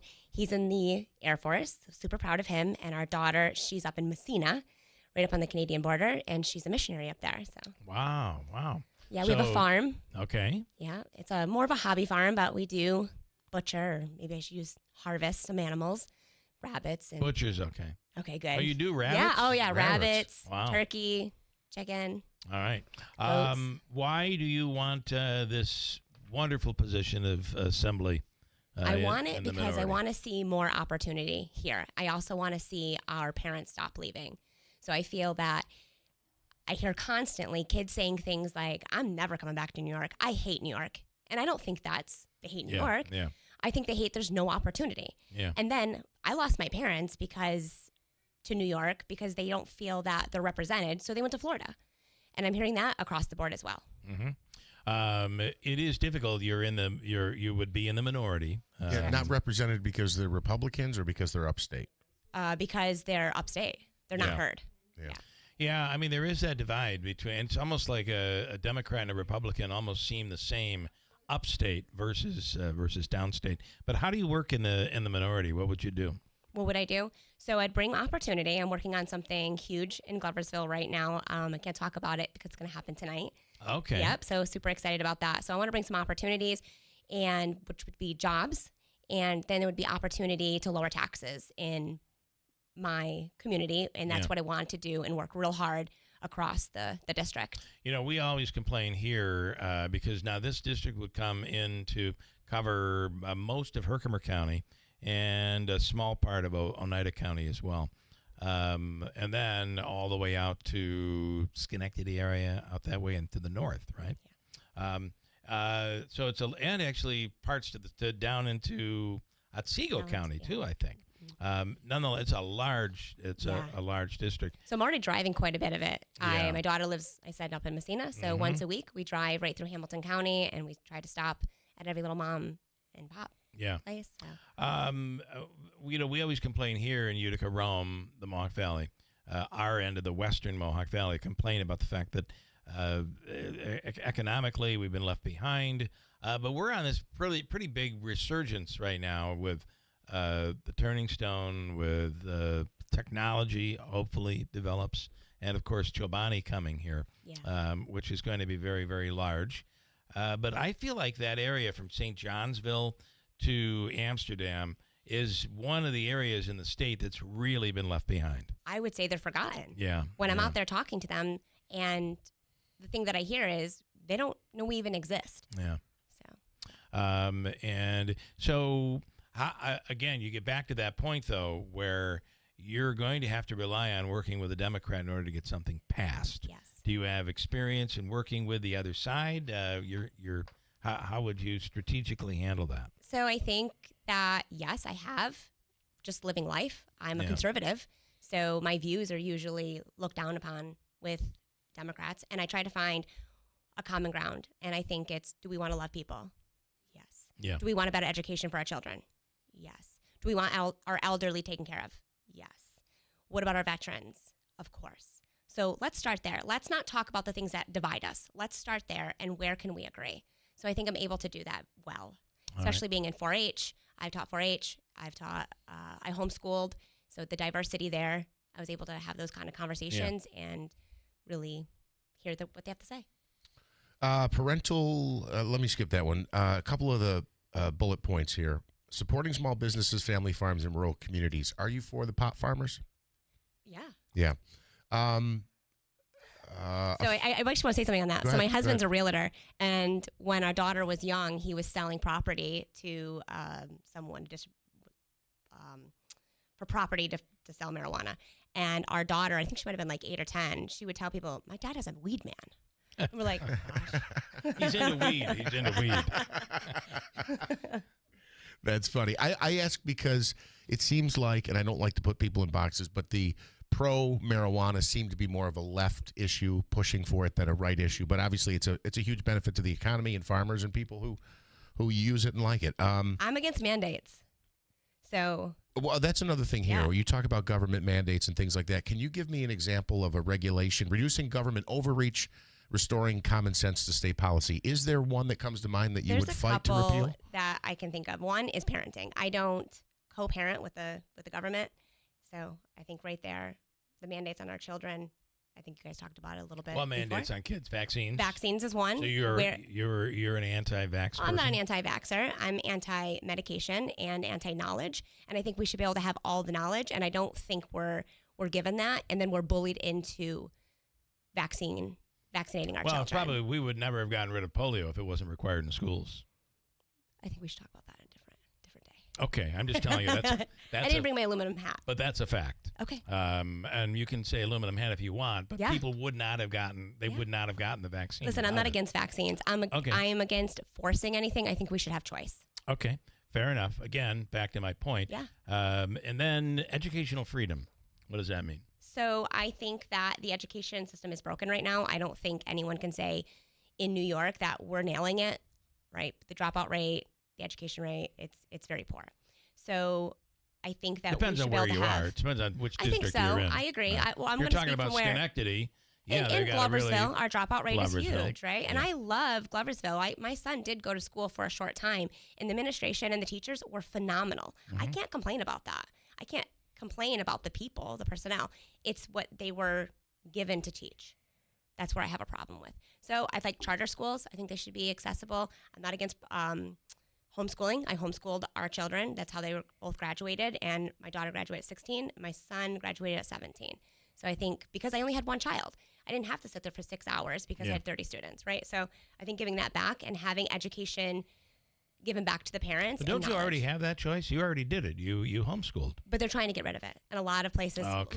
And I haven't heard that part. But my children can't play sports. I can pay taxes. I have to pay taxes towards the school, but they can't play school sports. So just things like that. I would like to work with the school districts and things like that. Okay. And then I want to go back I didn't know that if a kid is homeschooled, they can't play sports. They cannot play sports. No, I didn't know that. But you're still paying school taxes. Correct. Yeah. Yeah. And you still have to follow the mandates of the education department. Correct. Yeah. Absolutely. My wife is a public teacher, so she'd love you. Yeah. Probably not, but it is what it is, right? I have teacher friends, and I think we can agree on a lot of the issues that are going on. I just think it's a rather the dropout rate. It depends on where you are, especially in the larger cities. It is a problem, but there are a lot of really good schools in upstate New York. I'm not bashing the schools. Right. I think the teachers and the faculty and the people are great. I think the education that is being mandated. Well, no, if you go back to what I said is there are a lot of really well-performing schools. Absolutely. With kids going on to wonderful places. Of course. And being accepted in incredible schools. Absolutely. And New York's education compared to the rest of the country is pretty darn good. Okay. When you look at the numbers. Now, if you look at Gloversville numbers, I can't tell you that would be good, or Schenectady, or if you compare New York City and you bring all of them together. Correct. But when you look at upstate New York schools in your district does pretty well. Okay. Just look at the numbers. I'm going to ask you anything else. I was just going to add, there was a quote here that I really liked. It sounded different. I didn't wake up one day thinking politics sounded fun. Politics showed up anyway in our homes, businesses, and conversations. Too many people feel talked at instead of listened to. I'm not here to follow a script or chase a title. I'm here to listen and represent the district. I thought that was a really good quote, and it's said in a way that I hadn't heard before. Final words. What do you want people to know about you? That I am not scripted. I'm not bought. I am listening. I'm out there talking to the people. I want to bring their voice to Albany, not my voice. It doesn't matter what my beliefs are. It doesn't matter what I want personally. I want to be out there hearing what they have to say, especially veterans, seniors, and young students. How do you feel quickly, Robert Small, in the job that he has done? I think he's done a great job. If he were to decide at some point not to run for Congress and to run to be reelected in his seat, would you continue your campaign? He can't run for both. So you're asking me I understand, if he dropped out? If he were to drop out of the congressional race and run for assembly, there still would be time for that. If he did. If he did, I would have to have a conversation, but probably. Think about it. Yeah, absolutely. Okay. All right. We appreciate it. Thank you so much. Thank you. I appreciate that. Thank you very much. Coming up, we'll have Chanda. Chan with a ch. Yeah, like Jackie Chan. Like Jackie Chan. That's how I'm going to remember it. As opposed to Shonda. Yes. Shonda. Chanda, thank you so much. Yeah. We have news coming up next. WIBX Utica Road, W295 Utica. From the WB Payne Insurance Studios, your news talk leader since 1925. WIBX 950 and 92.3 FM. Now the latest from Fox News. What will President Trump do next with Iran? I'm Dave Anthony, Fox News. More Iranians have been killed in the crackdown on days of protests. A U.S.-based human rights group puts the number of deaths at nearly 650. Press Secretary Caroline Leavitt tells Fox. Diplomacy is the first option, always has been, always will be. However, he is unafraid to use the lethal force and might of the United States military. Fox's Madeline Rivera is at the White House. Senior officials are reportedly expected to brief the president on other options, including cyber attacks and sanctions. For now, the president is using one of his favorite foreign policy tools, and those are tariffs, to ramp up pressure on Iran. The president writing on Truth Social, effective immediately, any country doing business with the Islamic Republic of Iran will pay a tariff of 25% on any and all business being done with the United States of America. The president also posted about tariffs on Truth Social, writing, "We're screwed if the Supreme Court rules he exceeded his authority imposing the tariffs on imports from around the world." In a few hours, the justices consider another controversial case. Well, the question before the court is whether states have the right to keep women's sports limited to women. Kristen Wagner is CEO of the Alliance Defending Freedom, co-counsel to Idaho and West Virginia, which are challenging lower court rulings against their transgender sports laws. Trans-identified student athletes feel they were unfairly banned from the sport that aligns with their gender identity. And Idaho and West Virginia are among nearly 30 states with laws that stop biological men from taking part in girls' sports in public school and colleges. Fox's Alexandria Hoff outside the Supreme Court. The anti-ICE protests rage on in Minneapolis, clashing with federal agents after last week's deadly shooting. And now Minnesota is suing the Trump administration to stop what Democrats call an ICE invasion, wanting courts to stop the immigration enforcement. Acting ICE Director Todd Lyons tells Fox, "We only are increasing our numbers because ICE agents are getting attacked due to the lax policies that Minnesota has." America's listening to Fox News.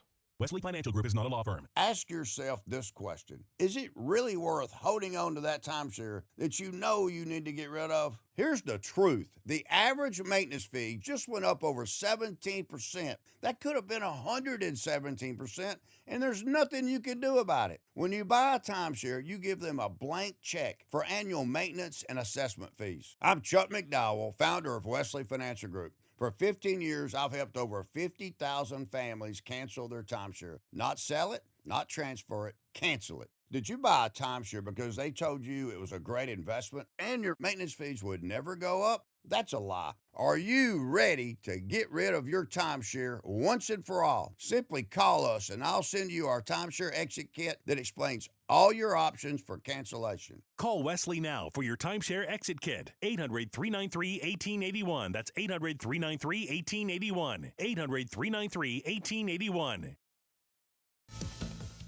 President Trump continues to insist the U.S. must take control of Greenland, preferring making a deal to acquire the territory he says is needed for our national security.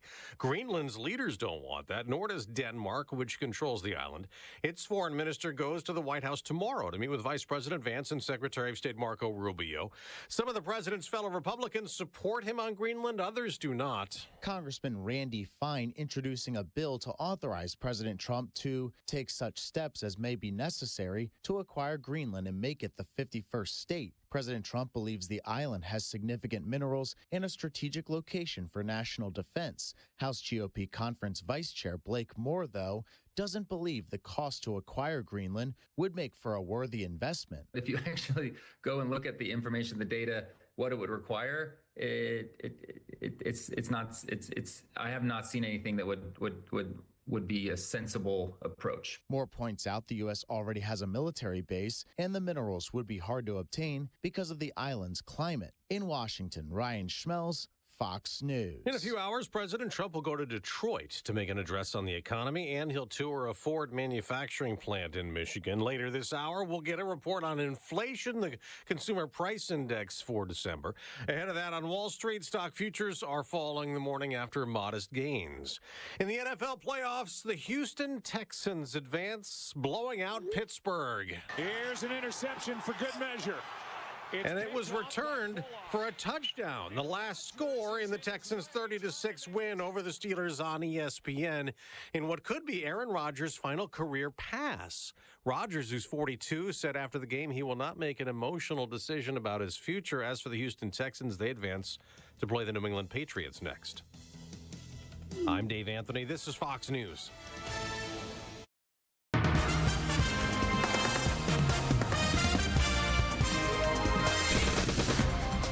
Oh, we can't read comments before I do the news. I laugh too hard.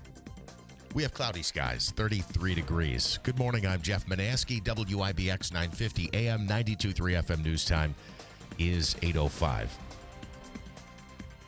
Witness testimony is expected to begin tomorrow in the trial of the last corrections officer charged in connection with the beating death of Robert Brooks at Marcy Correctional in December of 2024.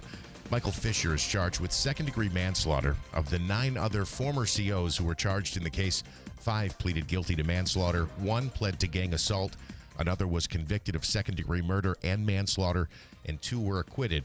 Fisher faces up to 15 years in prison if he's found guilty. The victim of the fatal house fire on Dawn Drive in Rome has been identified. Authorities say 75-year-old Margaret Thompson was found deceased inside the residence after the blaze was extinguished. The fire broke out in the overnight hours Friday into Saturday morning. 79-year-old Larry Thompson is still hospitalized with significant burns. The cause of that fire still being investigated. State police looking into a road rage incident in Rome over the weekend where a driver followed another motorist to their home and then inside it. It started on Black River Boulevard. One of the drivers involved was returning to his home on Sleepy Hollow Road and was followed there by the other driver, described as a middle-aged white male with short hair and a stubble beard. After the homeowner went inside his home and secured the door, police say the suspect forcibly entered, made threats, and then chased the other man outside. He eventually left the scene. No injuries were reported. The investigation is ongoing. State police are asking for tips. And the newly elected supervisor of Saratoga County, Sarah Berger, in legal trouble after being charged with drunk driving. Authorities say Berger was stopped for speeding Saturday night before being taken into custody for DWI. Her attorney says Berger won't comment on the matter, and she is entitled to the presumption of innocence and due process. Berger is expected in court next month. The Saratoga County DA's office has recused itself from the case. A Syracuse mother pleads guilty to murdering her 5-year-old daughter. Yesterday, 31-year-old Latasha Mott was in court where she admitted to beating her daughter, Neffy Harris, to death in the shower of their home on West Beard Avenue back in January of 2024. She then took the child's body and buried it in a shallow grave behind an apartment building. As part of that plea deal, Mott is ordered to serve 23 years to life behind bars, and she is due to be sentenced next month.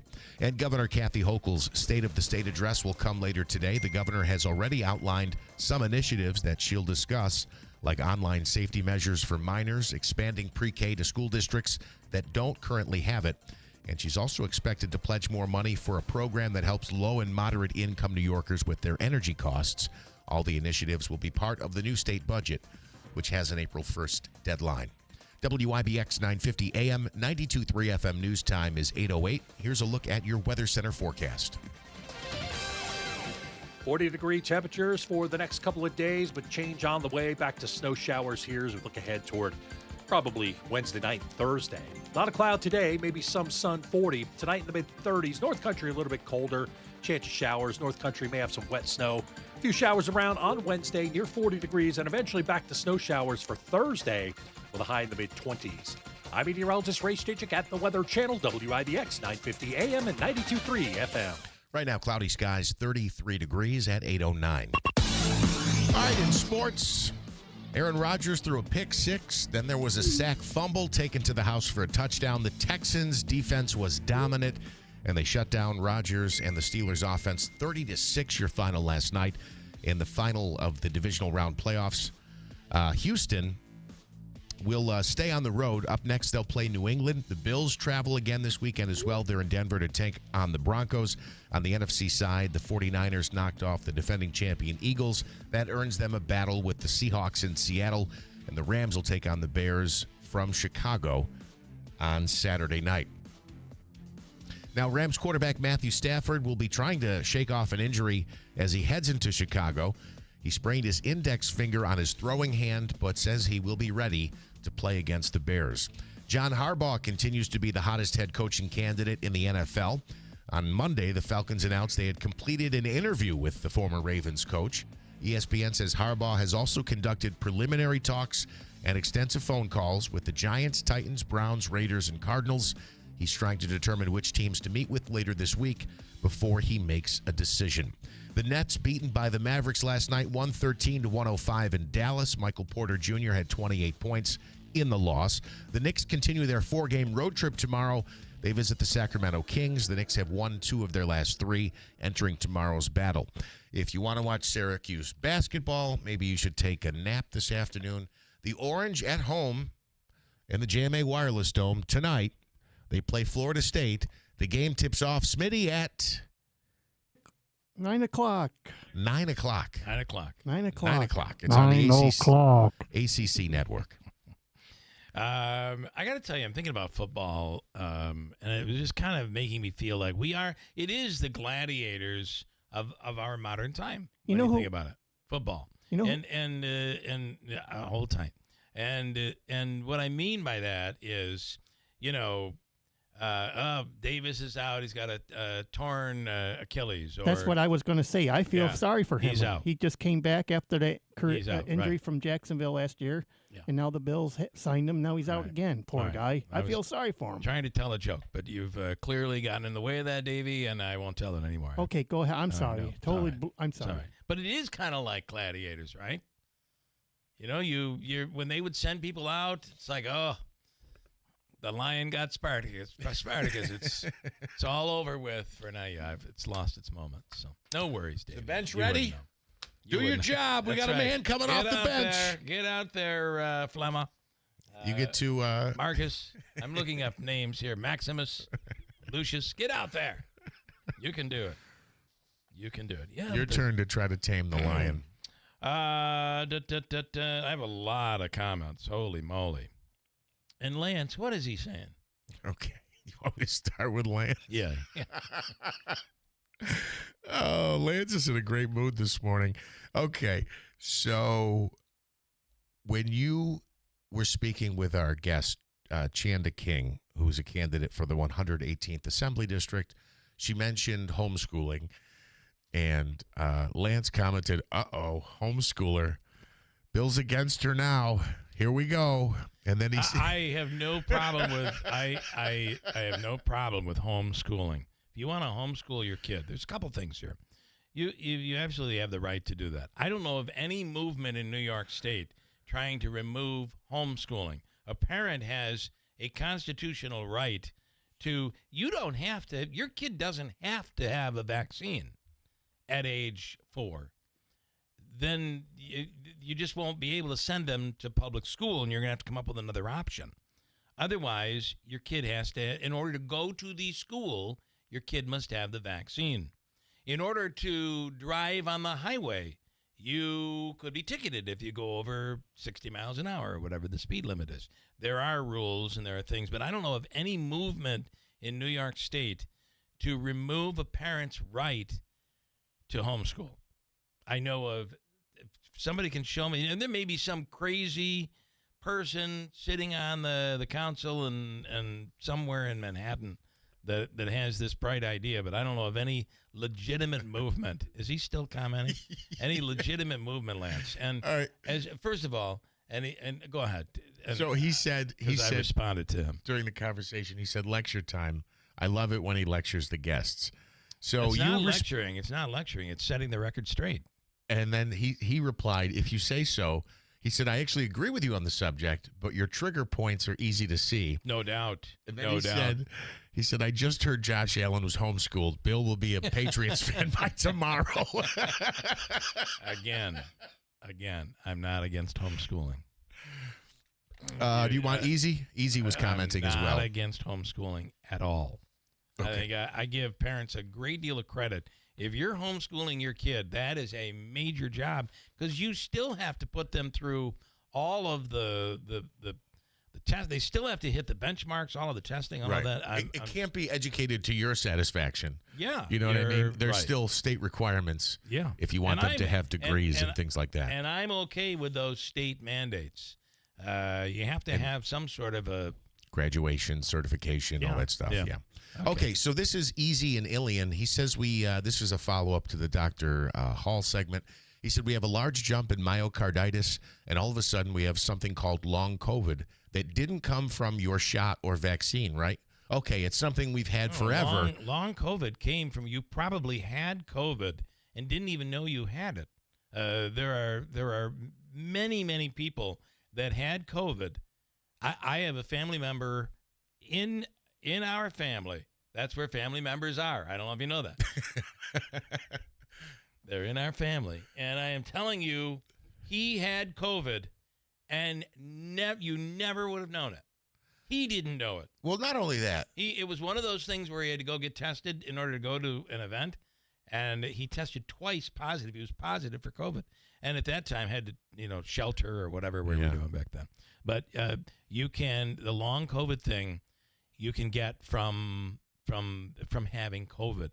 I don't know of anybody that's getting long COVID from getting the vaccine. Long COVID phenomenon.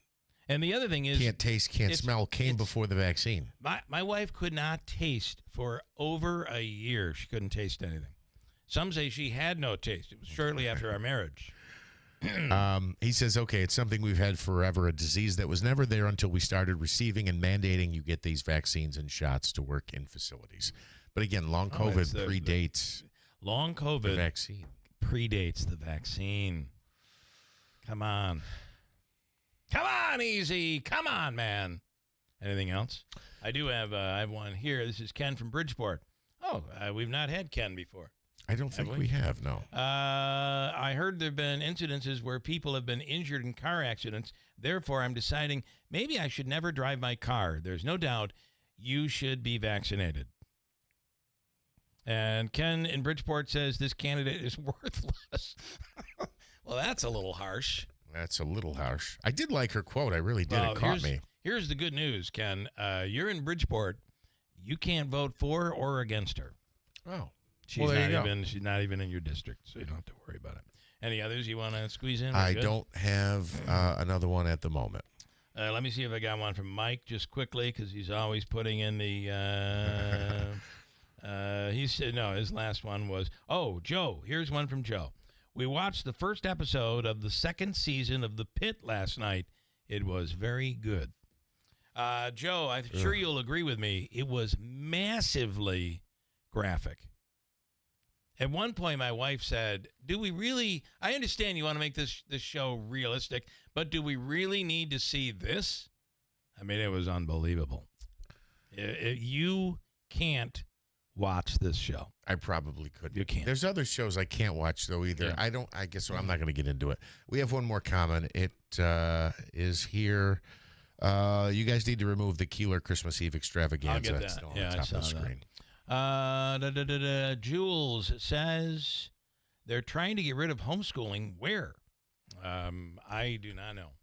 And the other part, you have Catholic schools. You have more independent and charter schools available today than ever before in New York State. I mean, that is an area that has expanded, not restricted, not retracted. The Catholic schools have decreased, but there's more charter but schools. Charter schools didn't exist prior to 10 years ago.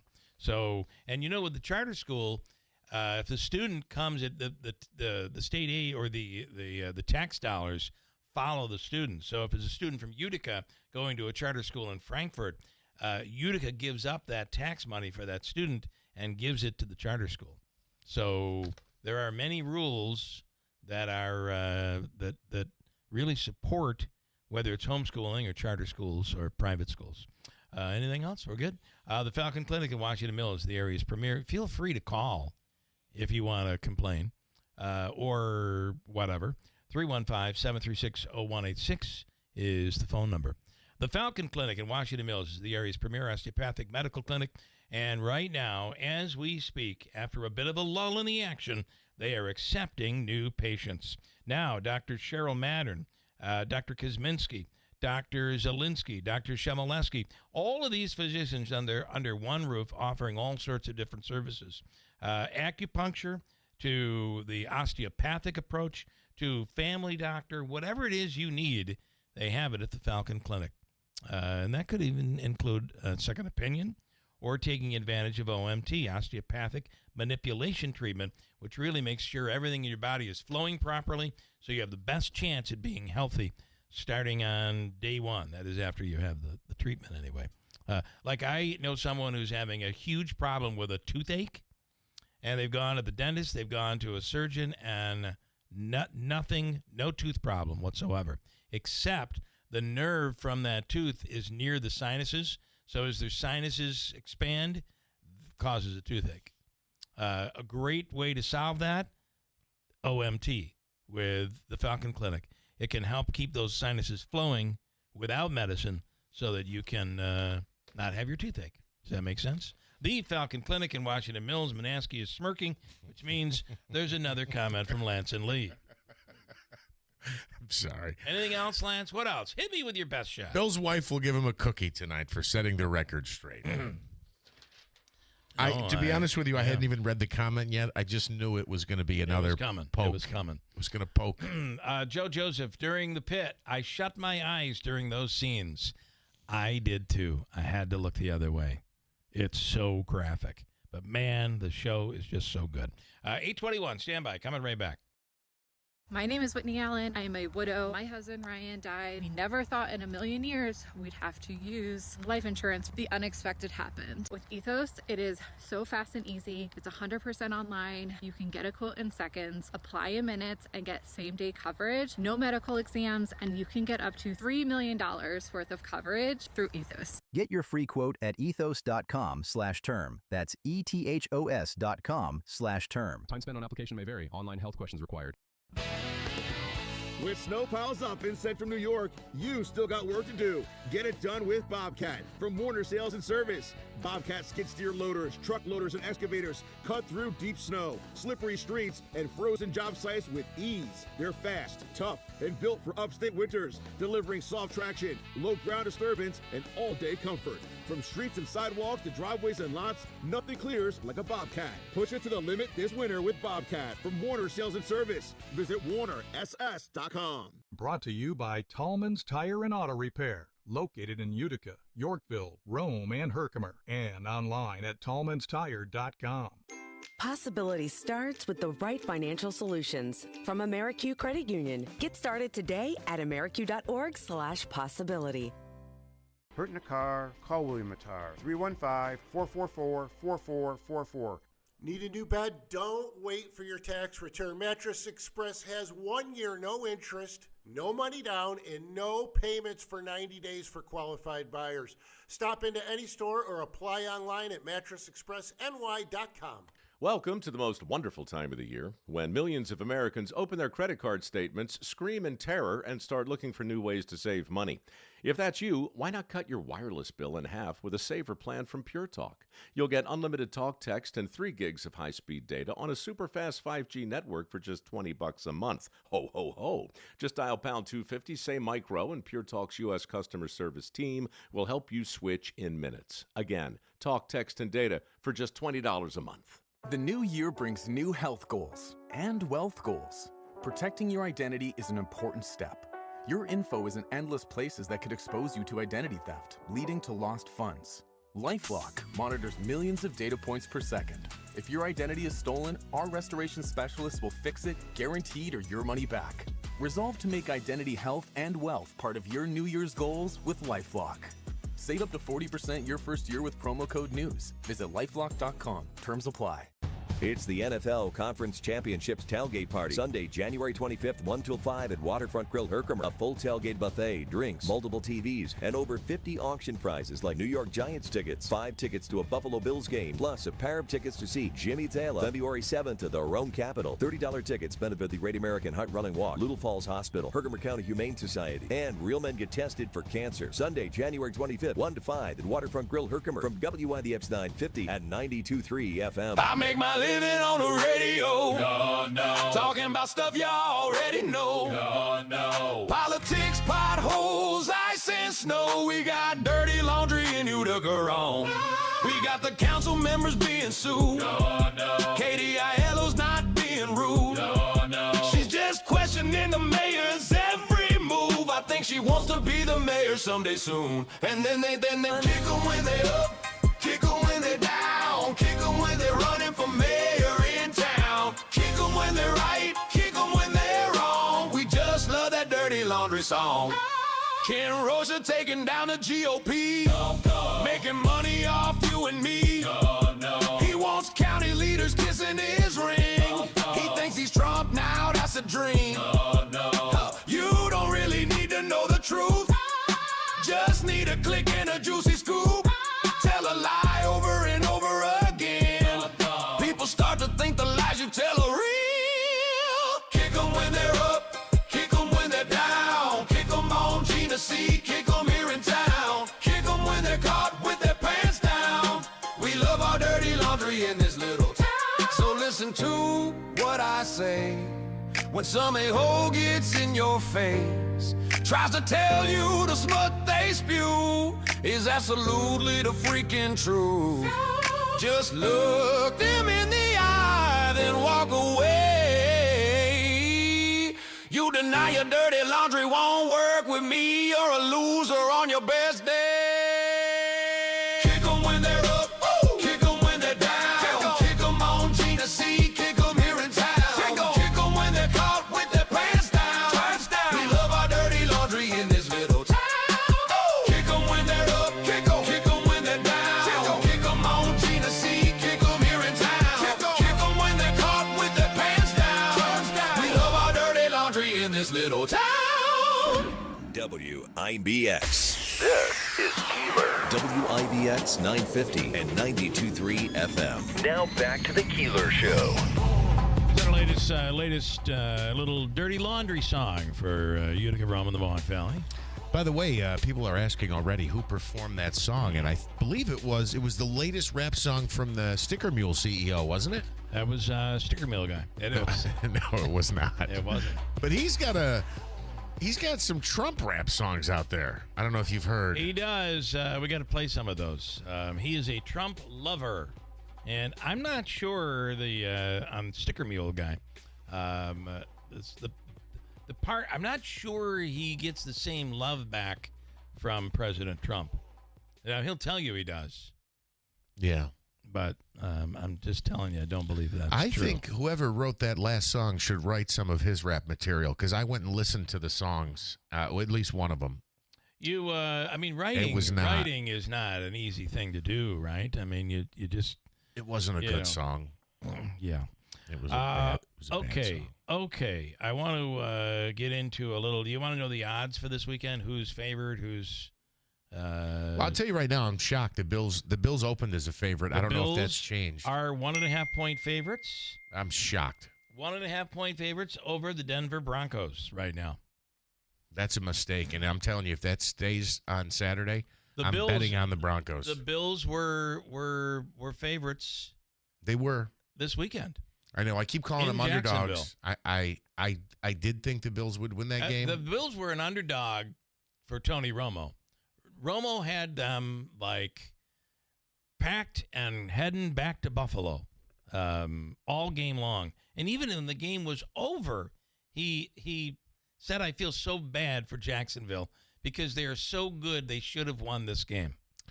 I did see that. That's the difference. That's where Josh Allen, Big Honey, that's where Josh Allen's value comes. Yeah. He finds ways to win the ball.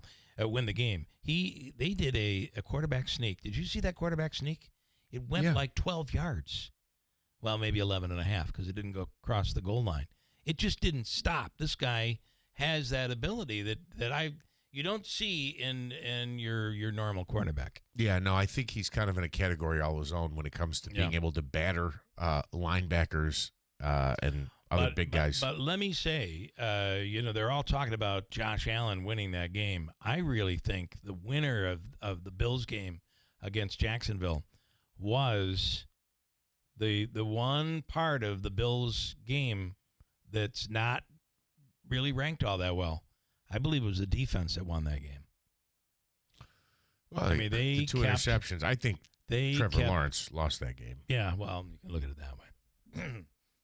But like last night, two interceptions, two turnovers. Rodgers, it was certainly the Texans defense that did it, and maybe I'm not giving the Bills defense enough credit. Well, the fact that Jacksonville wasn't able to score at will, like so many other teams against this Bills defense this year, you gotta give some credit to the Bills defense. And then one more thing, when I put in a little a bet that did not hit. I was positive that if the Bills got a passing touchdown, it would be a tight end, not a wide receiver. So I put the money on Knox, not Kincaid. I knew it was one of them, and I picked the wrong one. The point being, when I put that bet in, that? I know. You're so I was right, close. but wrong. So it said that 70% of the win-loss bets had come in for Jacksonville and only 30% for the Bills. I'm not surprised. I think everybody thought the Bills were gonna get beat. They're beaten up pretty badly. We'll see what happens. I think the average American football fan probably thinks the Bills are going to lose in Denver this weekend. I think so too. Yeah. I hope that's wrong. I'm going to be rooting for the Bills. You're saying it. You're saying right now, Bills favored by 1.5. Everybody's Denver getting the points at home. I feel like Sean Payton. I got to take that. Everybody's going to take Denver. 8 o'clock game is the 49ers at the Seattle Seahawks. The Seahawks are, and I'm not sure we would disagree with this, Seahawks are 7.5-point favorites. Yeah, again, that's a division game. That's the third time those teams will play this year. San Francisco's really overperformed. I think I like San Francisco Makes with you the want points. to take San Francisco, doesn't it? Yeah. Plus, they have Sam Darnold. And that's Saturday, by the way. Sunday's games. Seahawks, 3 o'clock game is on ESPN and ABC. Houston at New England. The Patriots are 3-point favorites there. Yeah, I don't know. I was so impressed with the Texans' defense. I think New England's been great. I think they earned the number 1 seed. But we'll see how a rookie quarterback does. Not a rookie quarterback. A young quarterback does in his first playoff start against a defense like that. I believe the Patriots go down this weekend. I just have a feeling that's going to happen. Texans are a good story. And by the way, if that happens and you win, then you get another game at whatever they call it, the old Ralph Wilson, as far as I'm concerned. No. There's no chance for the Bills to come home at this point. Oh, right. The Texans were the 5 seed. I'm sorry. I'm sorry. And then the 6:30 game on Sunday, the L.A. Rams again are at the Chicago Bears. The Rams are favored, 3.5-point favorites there. Yeah, I'm shocked that the Bears did it again in the fourth quarter. They have had so many fourth quarter comebacks this season. I thought it was midnight. I thought the pumpkin was turning, and Caleb Williams did it again. He put up 25 points in the fourth quarter. And I don't know, have we talked to Andrew? Is he okay? I haven't talked to him. I have not. Maybe we'll reach out. And then Sotheby's, and we'll talk about this coming up in a second, is selling the largest single-owner American whiskey collection ever in the United States. What is it going for? How much is it going for? I think you might be surprised. We'll get to that. Coming right up, Manaski has an updated news coming up next to WIBX. The Potting Shed Antiques in Whitesboro is buying silver, gold, gold-filled, vintage costume, estate jewelry, and U.S. and Canadian coins. They've been your hometown buyer for over 50 years. While other gold and silver buyers claim to offer the highest prices, the Potting Shed Antiques actually delivers. Let Don Hartman take a look at your individual pieces or your entire collection. The Potting Shed Antiques, open Thursdays, Fridays, and Saturdays. Please call ahead for an appointment. Visit thepottingshedantiques.com. With great savings rates and debt solutions to help you refocus your finances, the new year is full of possibility with AmeriQ Credit Union. Whatever your goals, AmeriQ has the right loan solutions to help you consolidate past debt, financial reviews to help you budget for the present, and certificate rates that'll help you save for the future. Possibility starts here with AmeriQ Credit Union. Get started today at ameriq.org/possibility. The Save of the Day Foundation is dropping the puck on a raffle where you can win big. $75,000 cash or a 2026 Chevy Corvette. That's right. 1 ticket, 2 powerhouse prizes, and only 2,000 tickets will be sold. Tickets are just $100, and every entry supports the Save of the Day Foundation, helping our community win off the ice. The drawing is January 31st during the Utica Comets game, and you don't have to be in the building to score. Don't miss your shot, cash or Corvette. Get in the game now at saveoftheday.org. We've been overindulging a little more than usual over the holidays. But now, we are starting the new year off on a healthier note by taking active liver supplements from New Nordic every day. So if better health, more energy, and detoxing your body are some of your priorities this year, get Active Liver today and start the year off knowing you're giving your liver some well-deserved relief. Active Liver is available online at Amazon or NewNordicUSA.com. Or pick some up today at your local CVS, ShopRite, Meijer Grocery. Are now available at Wegmans. Brought to you by Tallman's Tire and Auto Repair, located in Utica, Yorkville, Rome, and Herkimer, and online at tallmanstire.com. Brought to you by Tallman's Tire and Auto Repair, located in Utica, Yorkville, Rome, and Herkimer, and online at tallmanstire.com.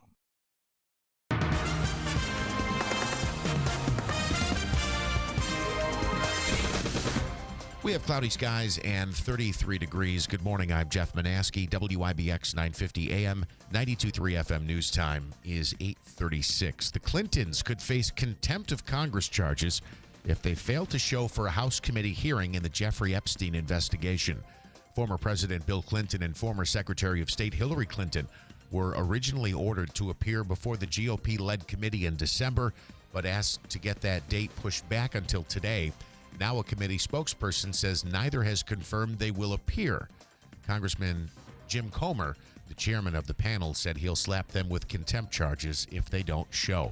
President Trump will be in Michigan today to talk about his economic policies. White House Press Secretary Carolyn Leavitt says Trump will kick off his visit with a stop at a Ford factory that's producing more F-150 trucks because of tariffs. The Supreme Court will wade into landmark cases involving transgender athlete bans today. Justices will hear two cases, one out of Idaho, the other from West Virginia, challenging whether states can ban transgender girls from participating in girls and women's sports. The decisions on those cases will impact similar bans already enacted in about half of the country.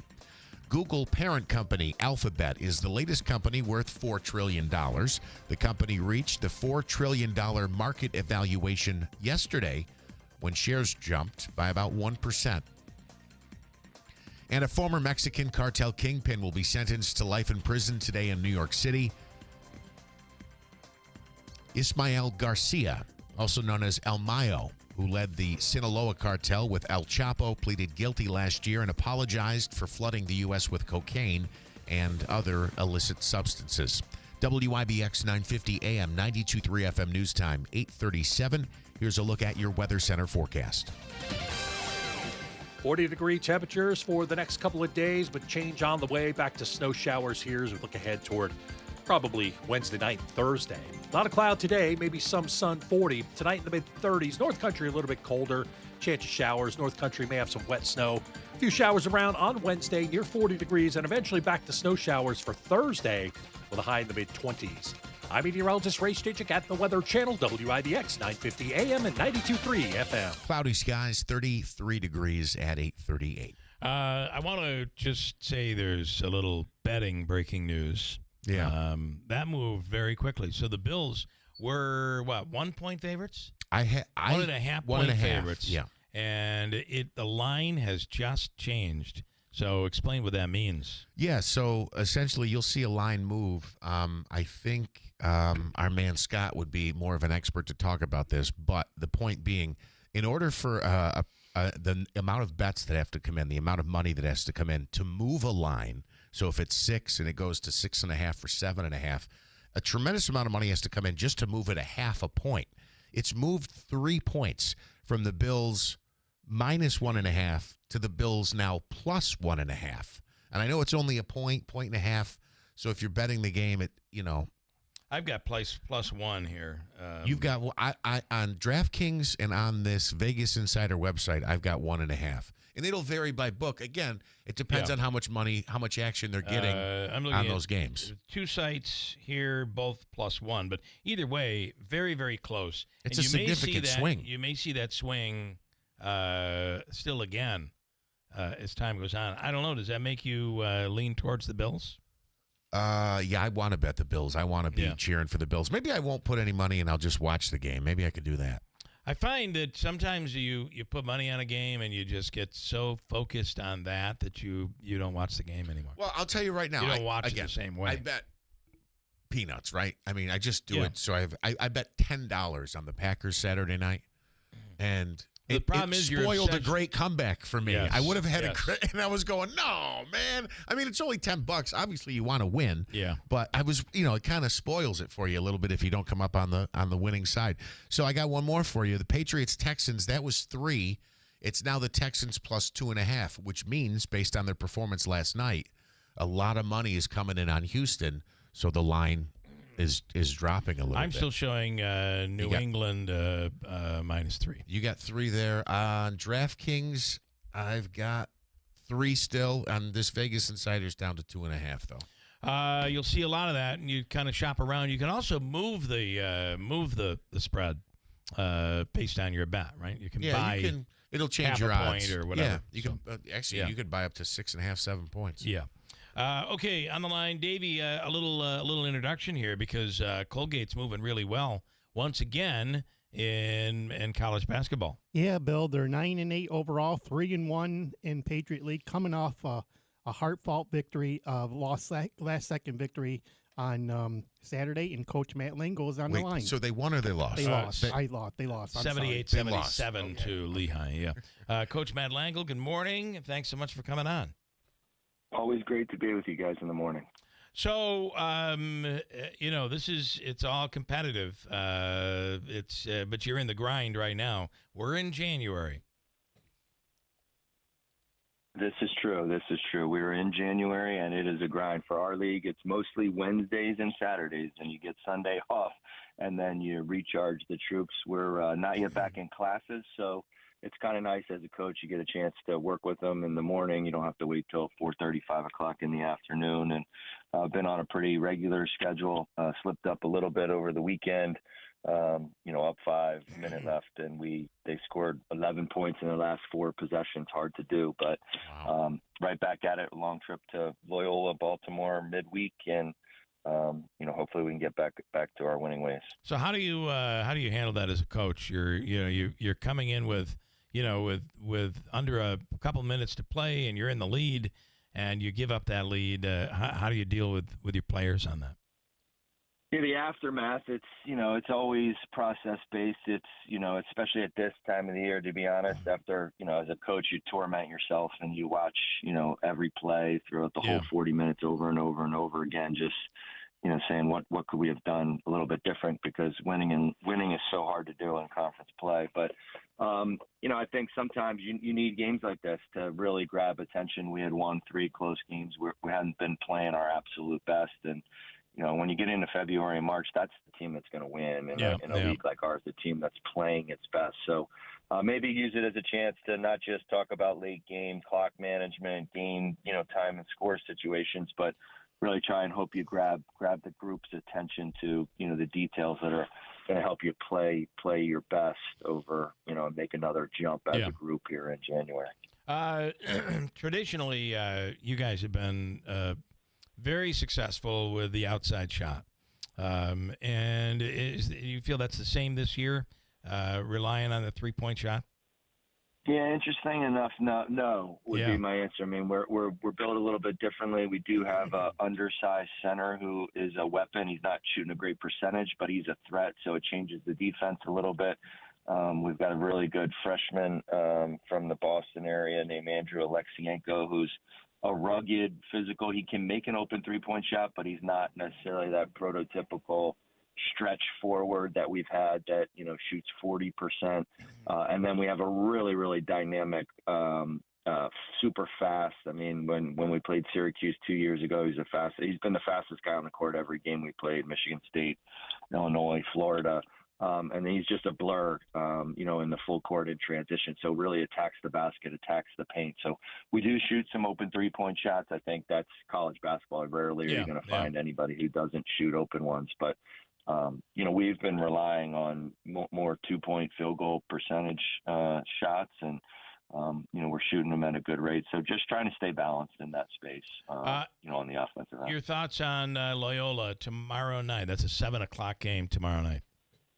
Yeah, our league's kind of funky. It's we play really challenging non-conference games. In the Patriot League, a lot of teams play big schools, and so oftentimes nobody has a great record, right? Where nobody's a top 25 team. We right now I think we're in the 200s is the best teams in our league, and so Loyola just has 5 wins on the season. They've not presented as what people would say is a good team, but they shoot a lot of 3-point shots and they crash the glass. And as you see in any conference, on any night, any team can win. And so going on the road is hard to do. It's a 7:00 game all the way in Baltimore. We'll have a long trip home after that. Long trip to get down there this afternoon. So yeah, you got to be sharp. You got to play well, and you got to play the team that you're playing. I mean, it sounds cliche, but every team plays a little bit of style. So you got to adjust to that opponent on that night and play well to win games. Back home this Saturday against Bucknell, I believe, right? It is. It'll be a 2:00 tip. Those home games again in league play. The teams that typically, are well positioned come February and March have had a really good home slate and steal some games on the road.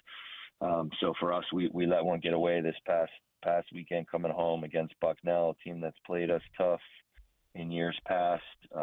It'll be a big game, and we need some support. We need fans in the stands for sure. Well, our man Davey's there often. Yes, he is. He doesn't miss many games down in Hamilton. So, Coach, we appreciate it. It's great basketball. Man, January, February moves so quickly. So get down there and catch a Colgate game. We appreciate it. Thanks so much for coming on. Thanks for having me, guys. All right, thank you. Take care, Coach. Coach Matt Langle with Colgate. And Davey, he had a lot of opportunities a couple of years ago to move on, a lot of coaching opportunities, and he's stayed with Colgate. Yeah, his name's being mentioned for every almost job on the East Coast. Colgate 3-1 so far. He talked about that they often have a very difficult. The whole league has a very difficult non-conference schedule. So 3-1 in conference play right now. That's good for second place in the Patriot League. Navy leads the Patriot League at 4-1 right now. So Colgate is right there. And still many games to be conference games to be played. So gotta win that. Gotta win the conference though in order to get into they the do. tournament. So all the games that I usually go to, I usually pick Navy when they come to Hamilton. Yeah. I usually pick American, who won the division last year. But it's a great atmosphere to go down and watch this game down at the court. And it's interesting. They have relied so much on that outside shot over the years, and it's more of an inside game right now. So. Interesting to watch Colgate, which, by the way, played Kathy from Rome. Kathy's Michigan State a while back. I really wanted to ask Coach Langle how it was going up against Coach Izzo when they first met in the beginning of the season. Well, here's Kathy right now. Hello, Kathy. Good morning to everybody. I have to tell you, Mr. Tweedy with Colgate, he was outstanding playing against Michigan State. He was great. Yeah. I think of all the players, he really stood right out, making them threes would just go right down like water out of a faucet. Mm-hmm. Gotta love that. Outstanding. Yeah, that's now, awesome. I have my final pick for the Super Bowl. Okay. Are we ready? I have two Sparties playing against each other. Okay. So I'm hoping that they'll both bring me good luck. All right. So we're going with Mr. Coleman of the Bills. Oh, you're going with the Bills. Okay. Coleman and we're in particular. Also going with Mr. Walker of the Seahawks. All right. So Seattle, Buffalo. So I have them going against one another. And I think that's going to bring me good luck. And it's going to bring the team good luck. All right. Well, I hope you're right. I hope you're right. Well, hopefully. I know you love the Bills. I do. Bill, but I have to go with Kenneth Walker for the Seahawks for the Super Bowl championship. All right. So you got the Bills in Seattle, and Seattle will beat Buffalo. So that will make their record in the Super Bowl 0-5. Oh, Lord. Oh, well, Yeah. See what happens. Tough game for Michigan State tonight, Kathy. They're playing Indiana, who hung tight with Nebraska on Saturday. So let's go Sparties. Yes, and I don't know if I can see that. It's not on television. I don't know if it'll be on the radio. It's on Peacock. Oh, so you could, yeah. Davey, you'll be able to see it. Yeah. So I'll have to watch a different game and catch Sparty's score somewhere else. All right, Kathy, you have a wonderful day, and good luck. Go Michigan State. I'm hoping that Colgate will invite Michigan State to come and play. Okay, well, maybe that would be... it would be wonderful to see Coach Izzo. Yeah, that would be great. All right, All right. Good stuff. Thank you, Kathy. Take care. Bye-bye. Okay, she's made her pick for the Super Bowl already. Quick break. We'll come back. Wrap it up here. You want anything to talk about? You've got something on your mind. Clearly, the messages keep pouring in because the smirk gets wider and wider by Manaski. We'll do it next to WIBX. Tallman's Tire and Auto Service. Family owned and operated since 1980, Tallman's is proud to provide trusted professional auto care to our community. From brake repairs and New York State inspections to check engine light diagnostic to four-wheel alignments, Tallman's Tire and Auto Service accept all aftermarket warranties, and they specialize in fleet vehicles, accepting all fleet maintenance programs. When your vehicle needs attention, you can count on them to get you back on the road quickly and safely. Save time and money. Schedule your appointment today at tallmanstire.com. The new year brings new health goals and wealth goals. Protecting your identity is an important step. Your info is in endless places that could expose you to identity theft, leading to lost funds. LifeLock monitors millions of data points per second. If your identity is stolen, our restoration specialists will fix it, guaranteed, or your money back. Resolve to make identity health and wealth part of your New Year's goals with LifeLock. Save up to 40% your first year with promo code NEWS. Visit lifelock.com. Terms apply. My name is Whitney Allen. I am a widow. My husband Ryan died. We never thought in a million years we'd have to use life insurance. The unexpected happened. With Ethos, it is so fast and easy. It's 100% online. You can get a quote in seconds, apply in minutes, and get same-day coverage. No medical exams, and you can get up to $3 million worth of coverage through Ethos. Get your free quote at ethos.com/term. That's ethos.com/term. Time spent on application may vary. Online health questions required. Need a new bed? Don't wait for your tax return. Mattress Express has 1 year, no interest, no money down, and no payments for 90 days for qualified buyers. Stop into any store or apply online at mattressexpressny.com. At Audion Hearing, our mission is simple: to make better hearing affordable for everyone. We're proud to offer high-quality, rechargeable hearing aids starting at just $98. Clear, comfortable, and ready to use right out of the box. And here's a study worth hearing. Research shows that wearing hearing aids can reduce your risk of dementia by up to 61%. Join over 1 million happy customers and hear the difference today by going to audionhearing.com. That's AUDIEN hearing.com. Hurt in a car? Call William Attar. 315-444-4444. Hey, I'm Mike Slater. My dad passed away at the age of 63. It's out of nowhere. Had a stroke. Super hard, obviously, for the whole family, but my dad had life insurance. This is why I have life insurance for my family, for my wife and 4 kids. And the best place to get life insurance is ethos.com, because you can do it in 10 minutes. And there's no medical exam and no blood test, just a few health questions. Get life insurance in 10 minutes so your family is protected. Ethos, ETHOS, ethos.com/Mike.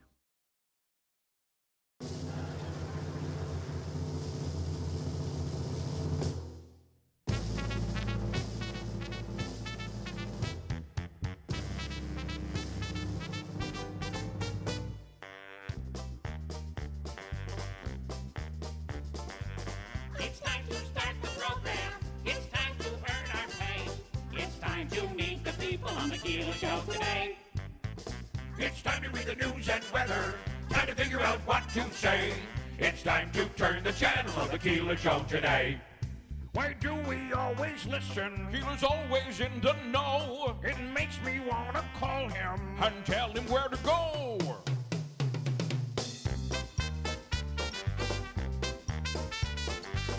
And now let's get things started. Andrew, let's get things started. It's time to get things started. On the most sensational, inspirational, celebrational, Keelerational. This is what we call the Keeler Show.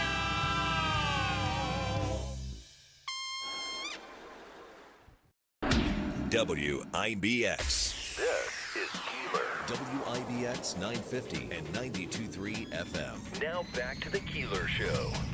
And somebody asked for that one. Do you know the Muppets are coming back with a new series? Did you see that? Brand new. I did not. Brand new episodes coming. Sotheby's is selling its largest single owner American whiskey collection ever. If you've invested properly, there may be some serious cash in it for those who collect whiskey. Are you a whiskey lover? Do you like whiskey? Not unless I'm drinking it. After a couple, it kind of after you have the one, out. It really smooths out. On Saturday, the night gets a little rougher though from there. To be honest with you, on January 8th, so that's already passed. Sotheby's started advanced online bidding for what's being called the Great American Whiskey Collection. Featured in the collection are bottles that date as far back as 1900, with brands like Buffalo Trace, Mitchers, Wild Turkey, Old Rip Van Winkle, and Old Fitzgerald. Of the top bottles, prospective bidders will find a bottle of 1982 Old Rip Van Winkle, 20-year-old single barrel.